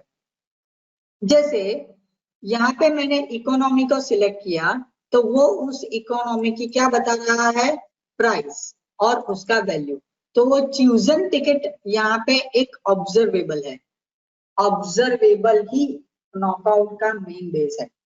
अगर आप एंगुलर पे काम करो तो एंगुलर में भी ऑब्जर्वेबल यूज होता है। In JavaScript term what do you mean by observable? Observable का मीनिंग है कि वो प्रोसेस किया जाता है two way binding. Normally input जो आपका होगा, जैसे कि यहाँ पे मेरा जो टू वे बाइंडिंग है कुछ इस तरीके से है, तो मैं पूरा मेरे एप्लीकेशन पे ही ले जाता हूँ तो आपको पता चलेगा कि what do you mean by two way binding. Two way binding मतलब क्या, कि अगर ये डेटा जो आ रहा है वो मेरे डेटाबेस में से आ रहा है और नॉकआउट ने उसे प्रोसेस कर दिया है, बट जब मैं उसमें अपडेट करता हूं तो नॉकआउट उसे एक्सेप्ट भी कर लेगा और वो सर्वर पे ट्रांसमिट भी कर सकता है। और इस तरीके से आपका जो इनपुट है वो टू वे बाइंडिंग प्रोसेस करता है। जैसे कि अगर मैंने कुछ प्लस पे क्लिक किया तो वो मेरा एक नया एजुकेशन फील्ड बना के देगा ही, बट जैसे ही उसको डिलीट करूंगा वो मेरे ओरिजिनल में से रिमूव भी कर देगा, और उसको बोलते हैं यहाँ पे two way binding process. Okay, तो ये नॉकआउट का प्रोसीजर है जो ऐसे काम करता है। जैसे कि यहाँ पे आपने जो इकोनॉमी सिलेक्ट की उसी का आपको जैसे प्राइस मिल रहा है, उस तरीके से यहाँ पे मैंने लॉजिक बनाया हुआ है कि जिस पे आप क्लिक करोगे तो उसका आपको पूरा फॉर्म बाइंड करके यहाँ पे दिखा देगा। अब वो कैसे हो रहा है, ओके, तो मैं पूरा एक नॉकआउट का आपको स्क्रिप्ट मेरा जो बनाया हुआ है वो मैं आपको पहले दिखाता हूँ। तो नॉकआउट का स्क्रिप्ट कुछ ऐसे काम करता है। मैंने एसेट में एक मेरा मॉडल नाम का बनाया हुआ है लॉजिक, ओके, तो ये मेरा होगा यूआई के अंदर, जीएस के अंदर, ओके। नॉकआउट मैपिंग नाम का एक मैंने नॉकआउट नाम का मैंने एक फाइल बना हुआ है जो है model.js। अभी ये तो इतनी बड़ी फाइल है, बट ये फाइल क्या काम कर रही है वो सबसे पहले मैं आपको दिखाता हूँ। जो भी मेरा डेटाबेस का लॉजिक है, जैसे कि डेटाबेस अगर आप देखो उसका स्ट्रक्चर देखो तो यूजर स्ट्रक्चर देखो आप ध्यान से, जिसमें user ID, user email, user password, profile pic, mobile और क्रिएटेड एंड मॉडिफाइड है। बट मुझे यहाँ से जावास्क्रिप्ट के अंदर कौन से डेटा को प्रोसेस करना है उसका मैं पूरा फंक्शन बना दूंगा।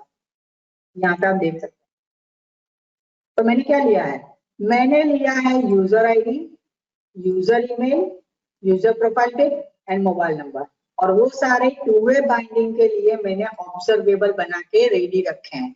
ऑब्जर्वेबल का मीनिंग क्या हुआ कि वो टू वे प्रोसेसिंग करने वाला है, मतलब इनपुट आप लोगे तो उसमें जो डेटा पहले से अगर प्रीफिल हुए हैं तो वो प्रीफिल होके आएंगे, और अगर आप उसमें अपडेट करते हो तो वो अपडेट भी हो जाएगा, तो उसको बोलते हैं यहाँ पे टू वे बाइंडिंग।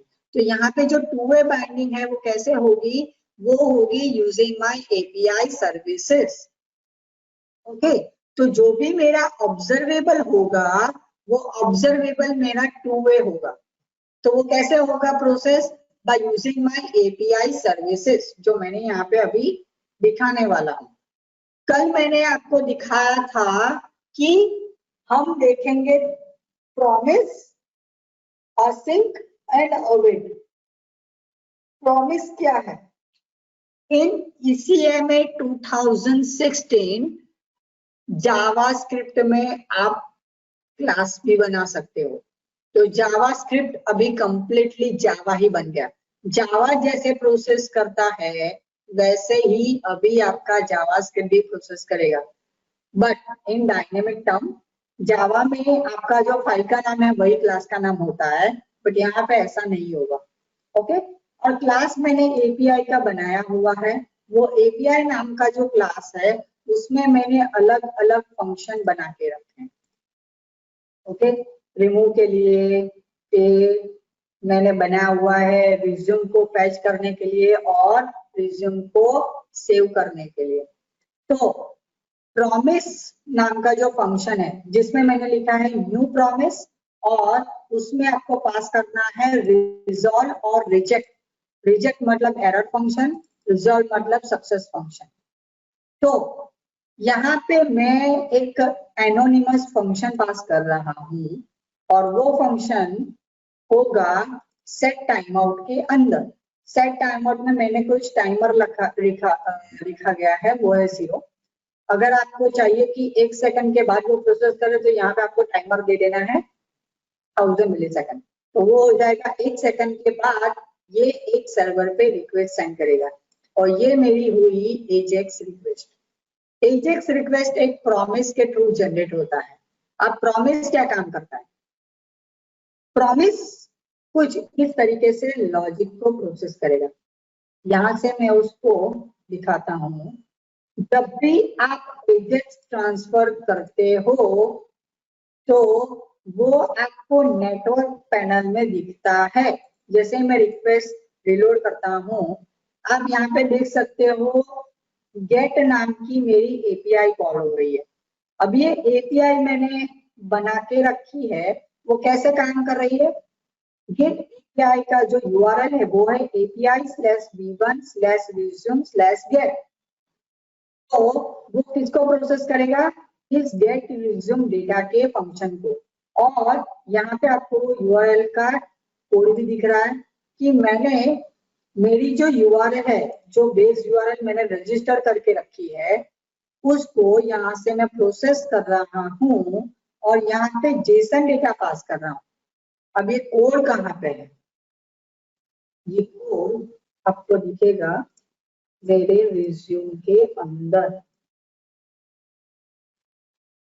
तो फॉर्म बिल्डर मेरा एक फॉर्म है जहाँ पे मैंने पूरा ये फॉर्म बना के रखा हुआ है, और सबको मैंने यहाँ पे क्या किया हुआ है? Data bind. हर एक का डेटा बाइंड मैंने प्रोसेस करके रखा है उसके मॉडल के बेसिस पे। जैसे मैं एक आपको दिखाता हूँ कि जब भी आप मॉडल से वर्क करोगे यूजिंग योर नॉकआउट एप्लीकेशन, आपको क्या करना रहेगा? आपको यूज करना रहेगा यूजिंग एज एन कीवर्ड, और यहाँ पे आपको उस मॉडल का नाम लिखना है। जैसे कि मैंने यूज किया है यूजर मॉडल, तो यूजर मॉडल के जितने भी वैल्यूज हैं, तो यहाँ पे आपको नेम एट्रीब्यूट की जरूरत नहीं पड़ेगी। इसमें मैंने पास किया यूजर ईमेल, इसमें मैंने पास किया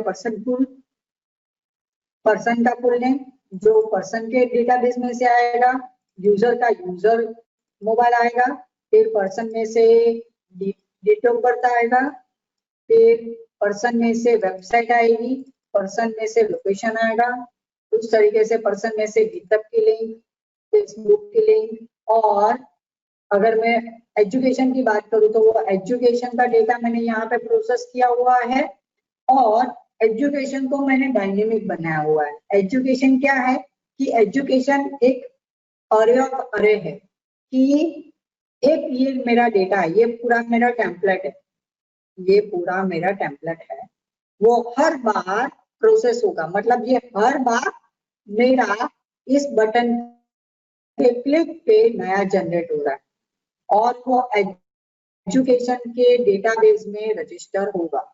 तो वो यहाँ से मेरे मॉडल में से हो रहा है। तो ये मेरा मॉडल हुआ।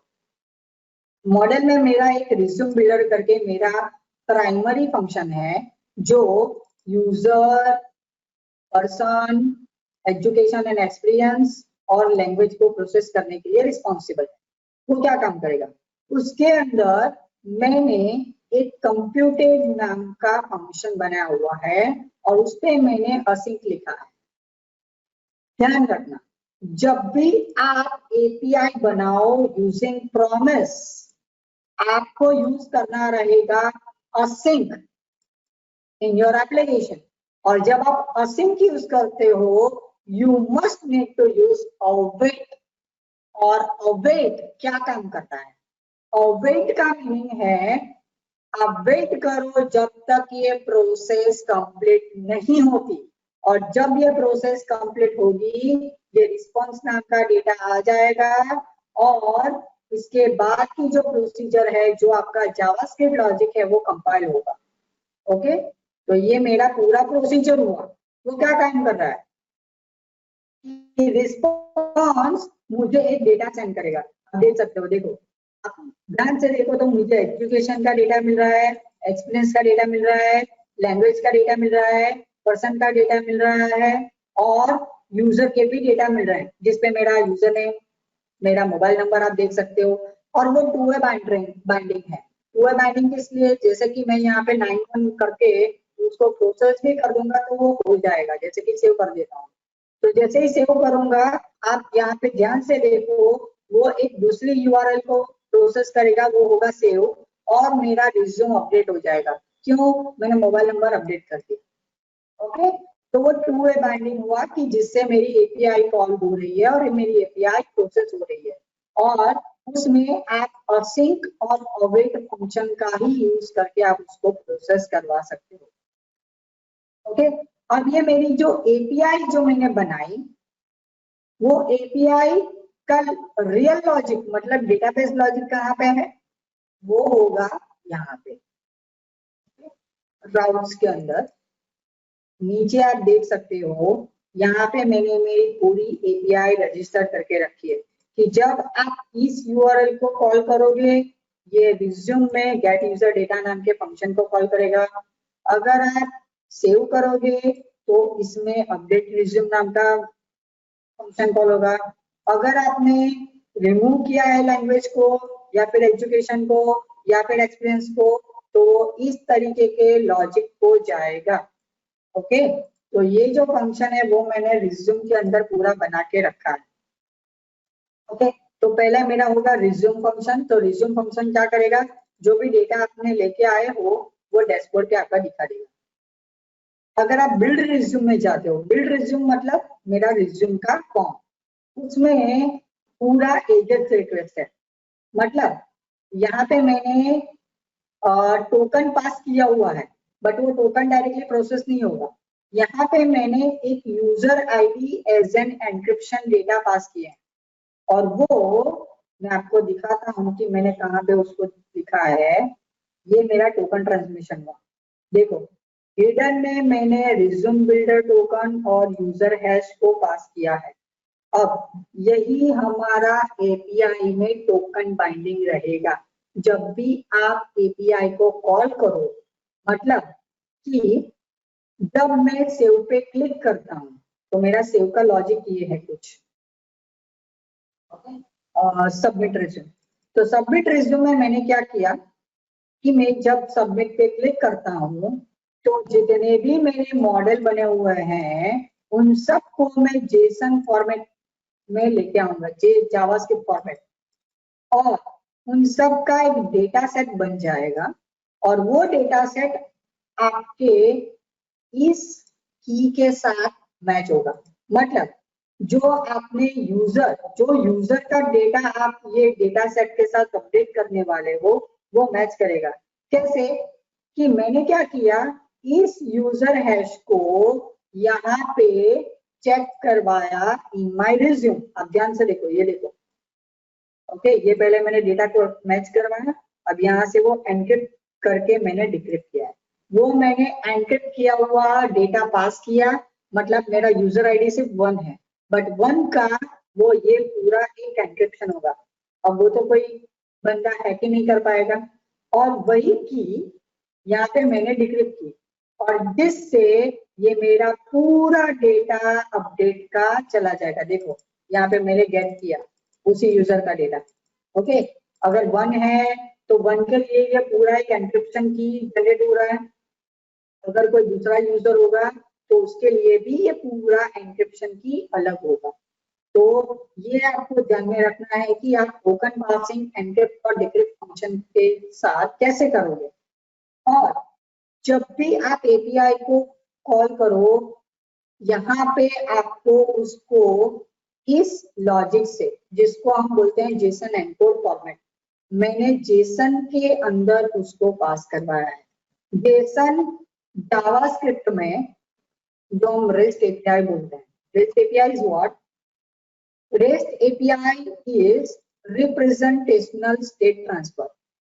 मतलब इसका प्रोसेसिंग ऐसा है कि जो स्टेट आपका क्लाइंट पैनल पे है वही स्टेट आप ट्रांसफर कर दे रहे हो ऑन सर्वर साइड। मतलब एक सिस्टम से दूसरे सिस्टम में आप डेटा का फॉर्मेट जो एक ही होगा, लाइक जेसन और एक्सएमएल और whatever, you can pass any data, but जो डेटा का ट्रांसफर है वो एक डेटा का ट्रांसफर ऐसा बोला जाता है स्टेट ट्रांसफर। मतलब इसमें जो मेरा डेटा है क्लाइंट साइड, जो मेरा एक स्टेट होगा, वो स्टेट का डेटा पूरा कलेक्ट करके मैं कहाँ पे डालूंगा? सर्वर साइड, और वही सर्वर डेटा उसको प्रोसेस कर रहा है। मतलब मेरी PHP लैंग्वेज मेरी जावास्क्रिप्ट लैंग्वेज के साथ बाइंड कर रही है यूजिंग माय रेस्ट एपीआई। और रेस्ट एपीआई मैंने यहाँ से एज एन एक फंक्शन पास किया हुआ है। मतलब ये मेरा एपीआई जो मैंने बनाया वो मैंने resume/get user data से वो प्रोसेस हो रहा है। ओके, और यही एपीआई का रियल टाइम यूज है। एपीआई कुछ नहीं होती। API is one type of a function which is accessible anywhere else, और उसका स्टेट होगा जेसन फॉर्मेट। ओके, तो यहाँ पे जब आप टोकन को फैच कर रहे हो in my network panel, you will get a JSON response, और JSON response में आपको पूरा डेटा मिल रहा है। It is called as state transfer in REST API. Okay, ये मेरा पूरा स्टेट ट्रांसफर हुआ। ये ही डेटा प्रोसेस होके स्टेट में यही JSON के फॉर्मेट में मैं पास ऑन करूंगा। मतलब मैं JSON स्क्रिप्ट यूज कर रहा हूँ। JSON मतलब की एंड वैल्यू पेयर का एक लॉजिक फाइल, जिससे मैं दोनों को बाइंड करवा सकूं। जेसन एक ऐसा लॉजिक है, एक ऐसा फाइल फॉर्मेट है जिससे आप PHP से जावास्क्रिप्ट, जावा से जावास्क्रिप्ट, ESP से जावास्क्रिप्ट आप इंटरैक्ट करवा सकते हो, और उसी को यहाँ पे बाइंडिंग बोलते हैं, टू वे बाइंडिंग। ओके, तो ये ऐसे मेरा प्रोसेस होगा मेरा एपीआई। ओके, तो ये मेरी एपीआई मैंने रजिस्टर करके की। और अगर आप यूजर आईडी को चेंज करते हो या फिर आपने एनक्रिप्ट जो डिक्रिप्ट आपने जो किया है वो अगर मैच नहीं हो रहा है तो वो मेरा सेव करेगा नहीं, मतलब वो वहां से क्या हो जाएगी? रिजेक्ट। और इस तरीके से आपकी एपीआई प्रोसेस हो रही है। और उसको मैंने यहाँ पे डिबग भी करके रखा है कि सपोज मैं यहाँ पे 91 का 92 करता हूँ, तो जैसे ही मैंने डिबग किया तो यहाँ पे आपको उसका वैल्यू भी मिल जाएगा। देखो ध्यान से, 92 हो गया। मतलब रियल टाइम पे आपको दिख रहा है कि जो भी मैं यहाँ पे प्रोसेस कर रहा हूँ, जैसे कि सुमित मोरे, मैंने सुमित डे मोरे लिखा, तो it is updating on real time. आप देख सकते हो, देखो, तो ये डेटा अभी पास नहीं हुआ है, ये पूरा अभी बनकर रेडी है। बट जब मैं सेव पे क्लिक करूंगा, it is processing and it is passing. अब देखो सुमित जो मोरे यहाँ था। सो दिस वे आप क्या कर सकते हो? Binding. This is the process to binding the server with API on client side. Okay, ये मैंने पूरा एक डेमोन्स्ट्रेशन आपको दिखाया कि कैसे मेरा एप्लीकेशन वर्क कर रहा है। और यहाँ पे मैंने पूरा उसको प्रोसेस करके रेडी रखा हुआ है। आप उसको मेरे गिटहब से डायरेक्टली भी एक्सेस कर सकते हो। ओके, और उसमें आप अगर चाहो तो चेंजेस भी कर सकते हो। ओके, तो ये मेरा एक रिज्यूम बिल्डर ऐप का एक डेमोन्स्ट्रेशन था जो मैंने आपको दिखाया यूजिंग नॉकआउट एप्लीकेशन। और यहाँ पे मैंने आपको एपीआई कैसे काम करती है, फिर प्रॉमिस, असिंक एंड अवेट कैसे काम करता है, वो मैंने आपको कुछ डेमोन्स्ट्रेट किया। अब मैं आपको दिखाने वाला हूँ कि आप रियल टाइम सर्वर पे कैसे उसको होस्ट करोगे। तो होस्टिंग के लिए मैंने लॉगिन किया हुआ है मेरे होस्टिंग सर्वर पे। यहाँ पे आपको दिखाता हूँ, ये मेरा एक सी पैनल है। Okay okay I need to refresh it and this is my console. Now ये होगा जब आप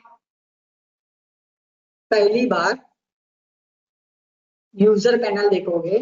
अगर आपने कोई परचेस किया हुआ है तो आप यहाँ से उसको इस तरीके का पूरा आपको विंडो मिलेगा। मैंने जब आपको कल बताया था कि मैं सॉफ्टाकुलस का इस्तेमाल क्यों कर रहा हूँ, बिकॉज ऑफ दिस। यहाँ पे सॉफ्टाकुलस ऐप इंस्टॉलर है जिसके अंदर आप वर्डप्रेस, कोड इग्नाइटर और कोई भी एप्लीकेशन को okay without any downloading directly आप इंस्टॉल कर सकते हो ऑन योर डोमेन। ओके, ये मेरे रियल टाइम डोमेन है जो मैंने लाइव किया हुआ है। यहाँ पे आपको दिख रहा है मैंने एक डोमेन बनाया हुआ है। ओके, फॉर टाइम बिंग मैंने वो डोमेन कहाँ से बनाया, सब डोमेन में से। ओके, जो मेरा रियल डोमेन है उसमें मैंने ये सारे सब डोमेन बनाए हुए हैं। तो यहाँ पे मेरा रिज्यूम बिल्डर ऐप करके मेरा डोमेन है जिस पे मुझे मेरी वेबसाइट को होस्ट करना है जो मैंने अभी बनाई। तो उसको हम कैसे होस्ट करेंगे, उसको मैं होस्ट करने के लिए यूज करूंगा मेरे एफटीपी क्रेडेंशियल। अब ये एफटीपी क्रेडेंशियल क्या काम करता है, ये आपके सर्वर के जो फाइल सिस्टम है उसको एक्सेस करके आपको देगा। ओके, तो सबसे पहले मुझे क्या करना पड़ेगा, मुझे एफटीपी क्रेडेंशियल रेडी करना है। तो यहाँ पे मैंने पहले से उसको लॉगिन करके रखा है। तो यहाँ पे एफटीपी क्रेडेंशियल में आपको क्या डालना है, ftpupload.net is my host name। फिर आपको सिलेक्ट करना रहेगा encryption technique. Encryption technique normally आपके परचेस पे डिपेंड करती है कि आपका सर्वर एनक्रिप्शन एफटीपी में दे रहा है कि नहीं दे रहा है। अभी मेरा सर्वर एनक्रिप्शन अलाउ नहीं कर रहा है, इसलिए मैंने यहाँ पे सिलेक्ट किया हुआ है इनसिक्योर। अगर जो भी आपका सर्वर का जो ऑप्शन है एनक्रिप्शन ऑप्शन, वहां पे आपको ये सिलेक्ट करना रहेगा। वो आपको होस्टिंग पैनल बाय करते वक्त आपको वो मिल जाएगा। फिर यहाँ पे आपको पास करना है यूजर नेम और पासवर्ड। तो यूजर नेम मुझे यहाँ पे मेरे डैशबोर्ड से मिल रहा है और पासवर्ड मेरा है। तो यहाँ पे मैं जैसे कनेक्ट करूंगा तो आपको मेरे सारे डोमेन यहाँ पे मिल जाएंगे। देखो आपको मेरी डायरेक्टरी एक्सेस हो रही है।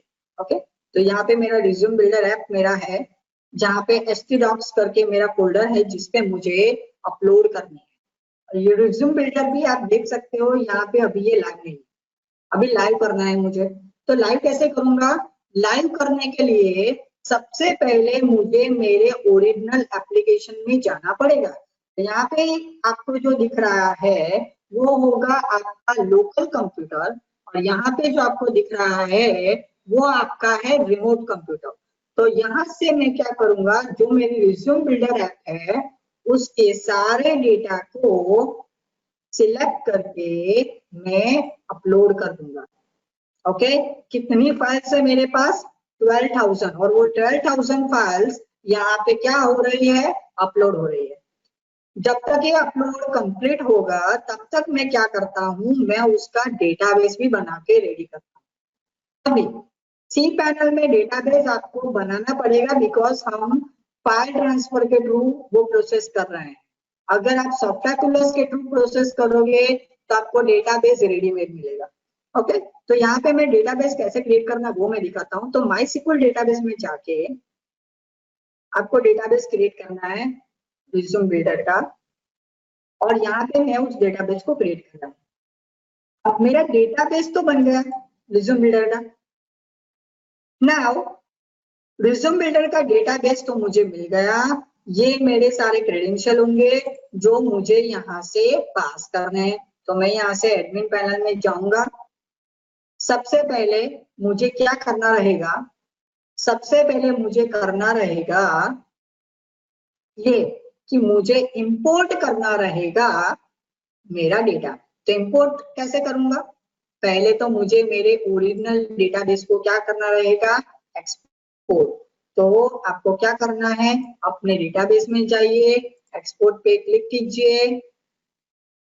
तो एक्सपोर्ट आपको जो करना है वो करना है क्विक एक्सपोर्ट, और यहाँ पे आपको सिलेक्ट करना है एसक्यूएल। जैसे ही आप गो करोगे आपका एक एसक्यूएल बन जाएगा। ओके, उसको यहाँ से इंपोर्ट में जाके सिलेक्ट कर लो। ओके, ये बाय डिफॉल्ट मेरे डाउनलोड फोल्डर में है। तो यप, ये रहा। तो उसको मैं ओपन करके यहाँ पे गो करते। तो व्हाट विल हैपन कि ये जो मेरा डेटा है वो प्रोसेस होगा, और ये मेरा डेटाबेस पूरा बनके रेडी हो जाएगा, और मेरी एप्लीकेशन भी क्या हो जाएगी? लॉन्च हो जाएगा। अगर आप रिफ्रेश करते हो आप देख सकते हो यहाँ पे एरर्स आ रही है। एरर्स क्यों आ रही है? अभी तक मेरा अपलोड सक्सेसफुल नहीं हुआ है। ओके, नॉर्मली उसको होने में आपके इंटरनेट स्पीड पे डिपेंड करता है। उसको होने में नॉर्मली 10 या 20 मिनट लग सकते हैं। ये मेरी 20 MBPS की स्पीड है अपलोडिंग, और हमारा 50 MBPS का स्पीड है। उस हिसाब से मैं बोल रहा हूँ कि वो 10 या 20 मिनट में नॉर्मली हो जाता है। 10 मिनट मैक्सिमम होगा। ओके, सो ये पूरा ये प्रोसेस हो रहा है, और ये मेरा डेटाबेस भी प्रोसेस हो रहा है, और इस तरीके से मेरा एप्लीकेशन भी लाइव हो जाएगा आफ्टर सम टाइम, और वो कोई भी डायरेक्टली एक्सेस कर सकता है। ओके, तो ये हमारा होस्टिंग प्रोसीजर हुआ। ओके, होस्टिंग प्रोसीजर मतलब कैसे आप होस्ट कर सकते हो, कि डेटाबेस कैसे बना सकते हो सर्वर पे, सर्वर कैसे काम करता है। ओके, यहाँ पे आप देख सकते हो मेरा सर्वर रेडी हो चुका है, मेरा डेटाबेस भी रेडी हो चुका है। अब मुझे सिर्फ क्या करना है? मेरे डेटाबेस का जो क्रेडेंशियल है वो मुझे सिर्फ मेरे लाइव सर्वर पे रिप्लेस करना है। जो मेरा था क्या, कुछ ऐसा, डेटाबेस में जो आपकी कॉन्फ़िग फाइल है, जो यहाँ पे मेरे क्रेडेंशियल है, वो मेरे रियल टाइम क्रेडेंशियल से मुझे क्या करने पड़ेंगे? रिप्लेस। और उसके बाद सॉरी, मेरी एप्लीकेशन हर एक के लिए रेडी हो जाएगी।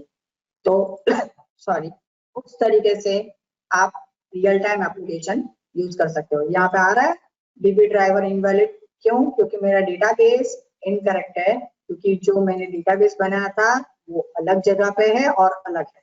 तो यहाँ से मुझे ये क्रेडेंशियल पास करने हैं, जिसपे मेरा जो ओरिजिनल पासवर्ड है cPanel का वो मुझे पास करना रहेगा, जो मेरी सिक्योर इंफॉर्मेशन है।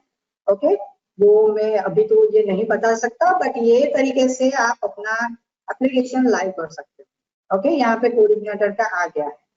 ओके, सो लाइक दिस आप अपनी एप्लीकेशन को लॉन्च कर सकते हो। ओके, बट इन टाइमिंग मैं आपको एक दूसरा तरीका बताता हूँ इंस्टॉलर वाला, जो कल मैंने बताना रह गया था। तो यहाँ पे मैं एक डोमेन क्रिएट करता हूँ। यहाँ पे मैं उस डोमेन को क्रिएट करता हूँ लाइक रिज्यूम बिल्डर 2, जो मेरा नया डोमेन है, सब डोमेन है।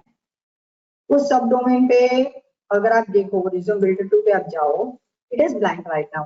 ओके, तो कल मैंने आपको दिखाया था कि कोऑर्डिनेटर विथ सॉफ्टवेयर। तो कैसे करेंगे? यहाँ पे जाओ, सॉफ्टवेयर में जाओ,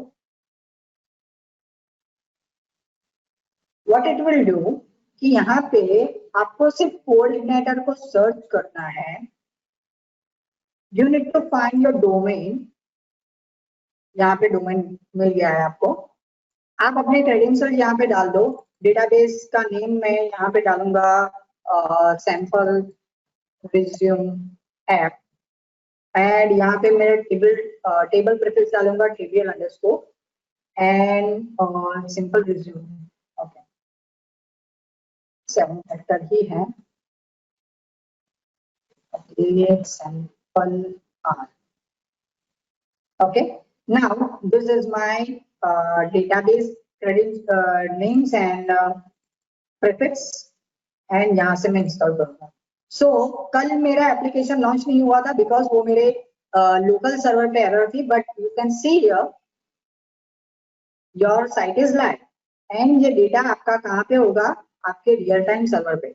उसको आप यहाँ से एक्सेस भी कर सकते हो using your FileZilla। You can see here कि जब आपका ये सर्वर फिर से रिफ्रेश होगा, यहाँ से आप रिफ्रेश भी कर सकते हो, यू कैन सी कि रिज्यूम बिल्डर के नीचे एक रिज्यूम बिल्डर 2 करके यहाँ पे आ जाएगा। ओके, अभी भी रियल टाइम पे अभी इम्प्लीमेंट नहीं हुआ है। ओके, रिज्यूम बिल्डर 2, ओके, ये अभी तक उसने मैच नहीं किया है। जैसे ही ये पूरा ट्रांसफर कंप्लीट होगा, ये आपका फोल्डर अपडेट हो जाएगा और आपको यहाँ पे दिखेगा रिज्यूम बिल्डर 2। ओके, अगर आपको रियल टाइम पे देखना भी है कि वो फोल्डर कहाँ पे बना है, तो आपका सर्वर पैनल फाइल मैनेजर भी देता है, आप वहां से भी उसको चेक कर सकते हैं। ओके,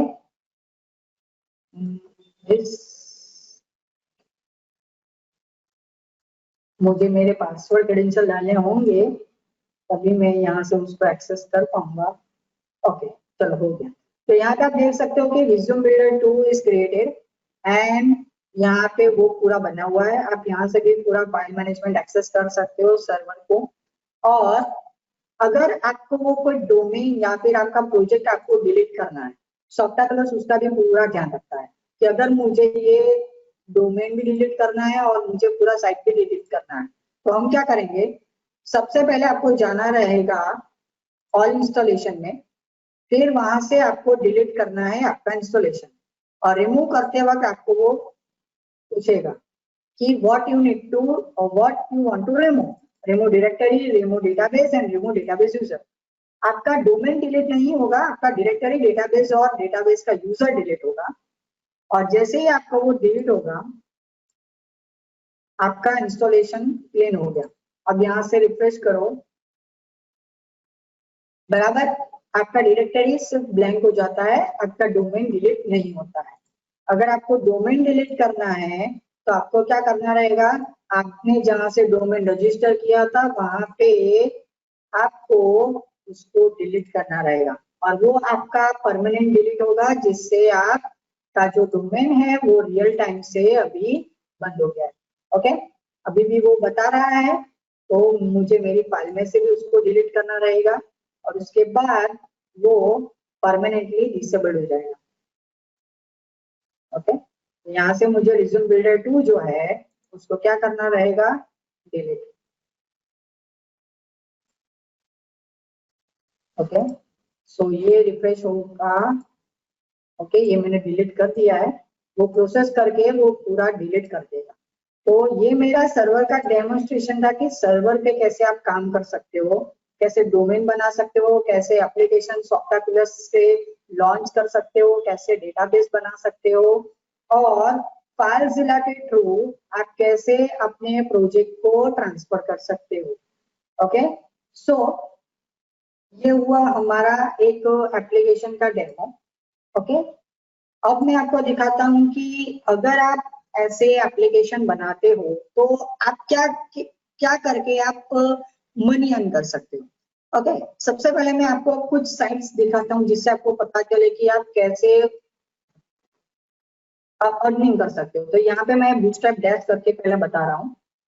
बूटस्ट्रैप डैश क्या करता है, bootstrap dash normally designing template बना के सेल कर रहा है। आप देख सकते हो वो एडमिन टेम्पलेट बना के कितने में सेल कर रहा है, up to $39 to $49, depend on the facilities. Okay, कि यहाँ पे आप देख सकते हो ये सिर्फ और सिर्फ क्या बेच रहा है, थीम। ओके, मतलब जो मैंने यहाँ पे फ्री में यहाँ से जो थीम ली है, उसकी जो प्राइमरी जो थीम होगी, यहाँ पे angular based theme, bootstrap based theme भी आपको मिल सकती है। तो जो भी आप थीम लोगे तो वो थीम यहाँ पे वो बना रहा है, और थीम का आपको पैनल भी दिख जाएगा। देखो, जैसे कि ये पूरा एक एडमिन टेम्पलेट है, जो अगर आप उस पे बनाना चाहते हो एक कोऑर्डिनेटर एप्लीकेशन या फिर एंगुलर एप्लीकेशन या फिर कोई भी रियल टाइम एप्लीकेशन, तो यहाँ से आप पहले बाई कर सकते हो और उसके बाद उसको बना के सेल कर सकते हो। तो ये हुआ एक डिजाइनिंग टेम्पलेट बना के सेल करने का तरीका। आप अपने लॉजिक्स या फिर अपनी डिजाइन्स बना के सेल कर सकते हो। बनी बनाई डिजाइन को आप सेल नहीं कर सकते, बिकॉज वो उसका क्या रहेगा, कॉपीराइट रहेगा। ओके, तो वो आप यहाँ से एक तरीका है जिससे आप गेन कर सकते हो, अर्न कर सकते हो मनी। फिर दूसरा एक तरीका है कि आप इस एप्लीकेशन को, मतलब जो फ्रीबीज में आपको दिखाता हूँ, फ्रीबीज में एडमिन डैशबोर्ड मिलेगा, तो इसमें से आप कोई भी टेम्पलेट उठा के आप एक पूरा अपना कोड इग्नाइटर एप्लीकेशन बना के रियल टाइम पे सेल कर सकते हो। मतलब आप मार्केट प्लेस अपना खुद बना के उसको सेल कर सकते हो। ओके, जिस पे आपको बूटस्ट्रैप डैश कोई भी तरीके का वो नहीं करेगा, कॉपीराइट क्लेम नहीं करेगा, क्योंकि वो आपने खुद बनाई है। ओके, तो ये वो दे रहा है, आप देख सकते हो कितनी एलिगेंट वो स्क्रीन है। ऐसे डैशबोर्ड बना के भी आप उसमें पूरा लॉजिक करके उसको रेडी करके दे सकते हो। जैसे ये मैंने रिज्यूम बिल्डर बनाया है, आप रिज्यूम बिल्डर इसके थ्रू भी बना सकते हो। So there are so many techniques that you can use for an earning money। जैसे कि मैंने यहाँ पे टेम्पलेट की बात की, टेम्पलेट सेल कर सकते हो। क्रिएटिव किंग करके भी एक है, टेम्पलेट सेल करने में आपको बहुत टाइम नहीं लगेगा, क्योंकि आपको टेम्पलेट के लिए सिर्फ बूटस्ट्रैप, HTML और CSS और जावास्क्रिप्ट ही आनी चाहिए। जबकि आप लॉजिक अगर बनाने जाओगे तो आपको 5 से ज्यादा लैंग्वेज का नॉलेज होना चाहिए, और उसमें अगर आप CI से या फिर लारावेल से काम करो तो आपको उसका भी एक्सटेंसिव नॉलेज चाहिए होगा। तो आप उस एप्लीकेशन को रियल टाइम क्लाइंट्स को बेच सकते हो, सेल कर सकते हो और उससे मनी अर्न कर सकते हो। तो ये एक तरीका होगा जिससे आप मनी अर्न कर सकते हो, और आप वर्डप्रेस में साइट बना के भी उसको सेल कर सकते हो। ओके, तो ये रहा हमारा एक तरीका जिससे आप घर बैठे भी अर्निंग कर सकते हो money using your knowledge. Okay, जो मैं भी करता हूँ।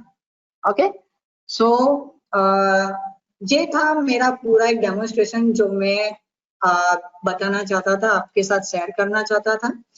तो हमने आज सीखा कि server side validation, client side validation, code igniter में मॉडल व्यू कंट्रोलर, फिर रेस्ट एपीआई, फिर एजेक्स, फिर प्रॉमिस, असिंक और अवेट का यूज, फिर मैंने आपको बताया कैसे एपीआई क्रिएट करते हैं इन CI, फिर होस्टिंग करना सर्वर पे, और कुछ मेरी टिप्स और ट्रिक्स और मेरे नॉलेज जो मैंने आपको शेयर किए, जिससे आप घर बैठे भी कमा सकते हो। Okay, so this is my presentation. Okay, कि ये मेरा एक प्रेजेंटेशन था जहां से मैंने आपको एक नॉलेज शेयर किया कि कैसे आप पूरा प्रोजेक्ट बना सकते हो स्क्रैच से, और कैसे आप उसको लॉन्च कर सकते हो in real time server. Okay, thank you. और अगर आपको हमारे ये वीडियोस देखने हैं, अगर आपको ये वीडियोस एक्सेस करने हैं, तो आप यहाँ पे गूगल में जाके IIST सूरत टाइप करके, सॉरी यूट्यूब में जाइए, और यूट्यूब में आपको IIST के वीडियोस मिलेंगे। Okay, I can show you. YouTube में जाइए, IIST में जाइए, IIST सूरत टाइप कीजिए, और आपको हमारे जितने भी वीडियोस हैं उनके एक्सेस आपको मिल जाएंगे। यहाँ पे ही आपको हमारे जो प्रोग्राम्स जो मैंने अभी वर्कशॉप किए, उन दोनों के भी आपको सारे के सारे लेटेस्ट वीडियोस यहाँ पे अपडेटेड मिलेंगे। आप प्लेलिस्ट में जाके भी आप चेक कर सकते हो, और लेटेस्ट वीडियोस के लिए आप वीडियोस टैब पे भी आप जाके चेक कर सकते हो। ओके, जो मैंने अभी बना के रेडी रखा ही है, सिर्फ लॉन्च करना बाकी है। PHP CI वर्कशॉप पार्ट 1 जो कल का हमने था, और ये भी वीडियो अभी लॉन्च हो जाएगा, और कल आपको वो लाइव मिल जाएगा। तो आप यहाँ पे IIST सूरत में जाके चैनल को देख सकते हैं, उसको व्यू कर सकते हैं, और प्लीज अगर हमारी चैनल आपको पसंद आए उसको लाइक कीजिए, शेयर कीजिए और सब्सक्राइब कीजिए। Okay, so thank you all of you.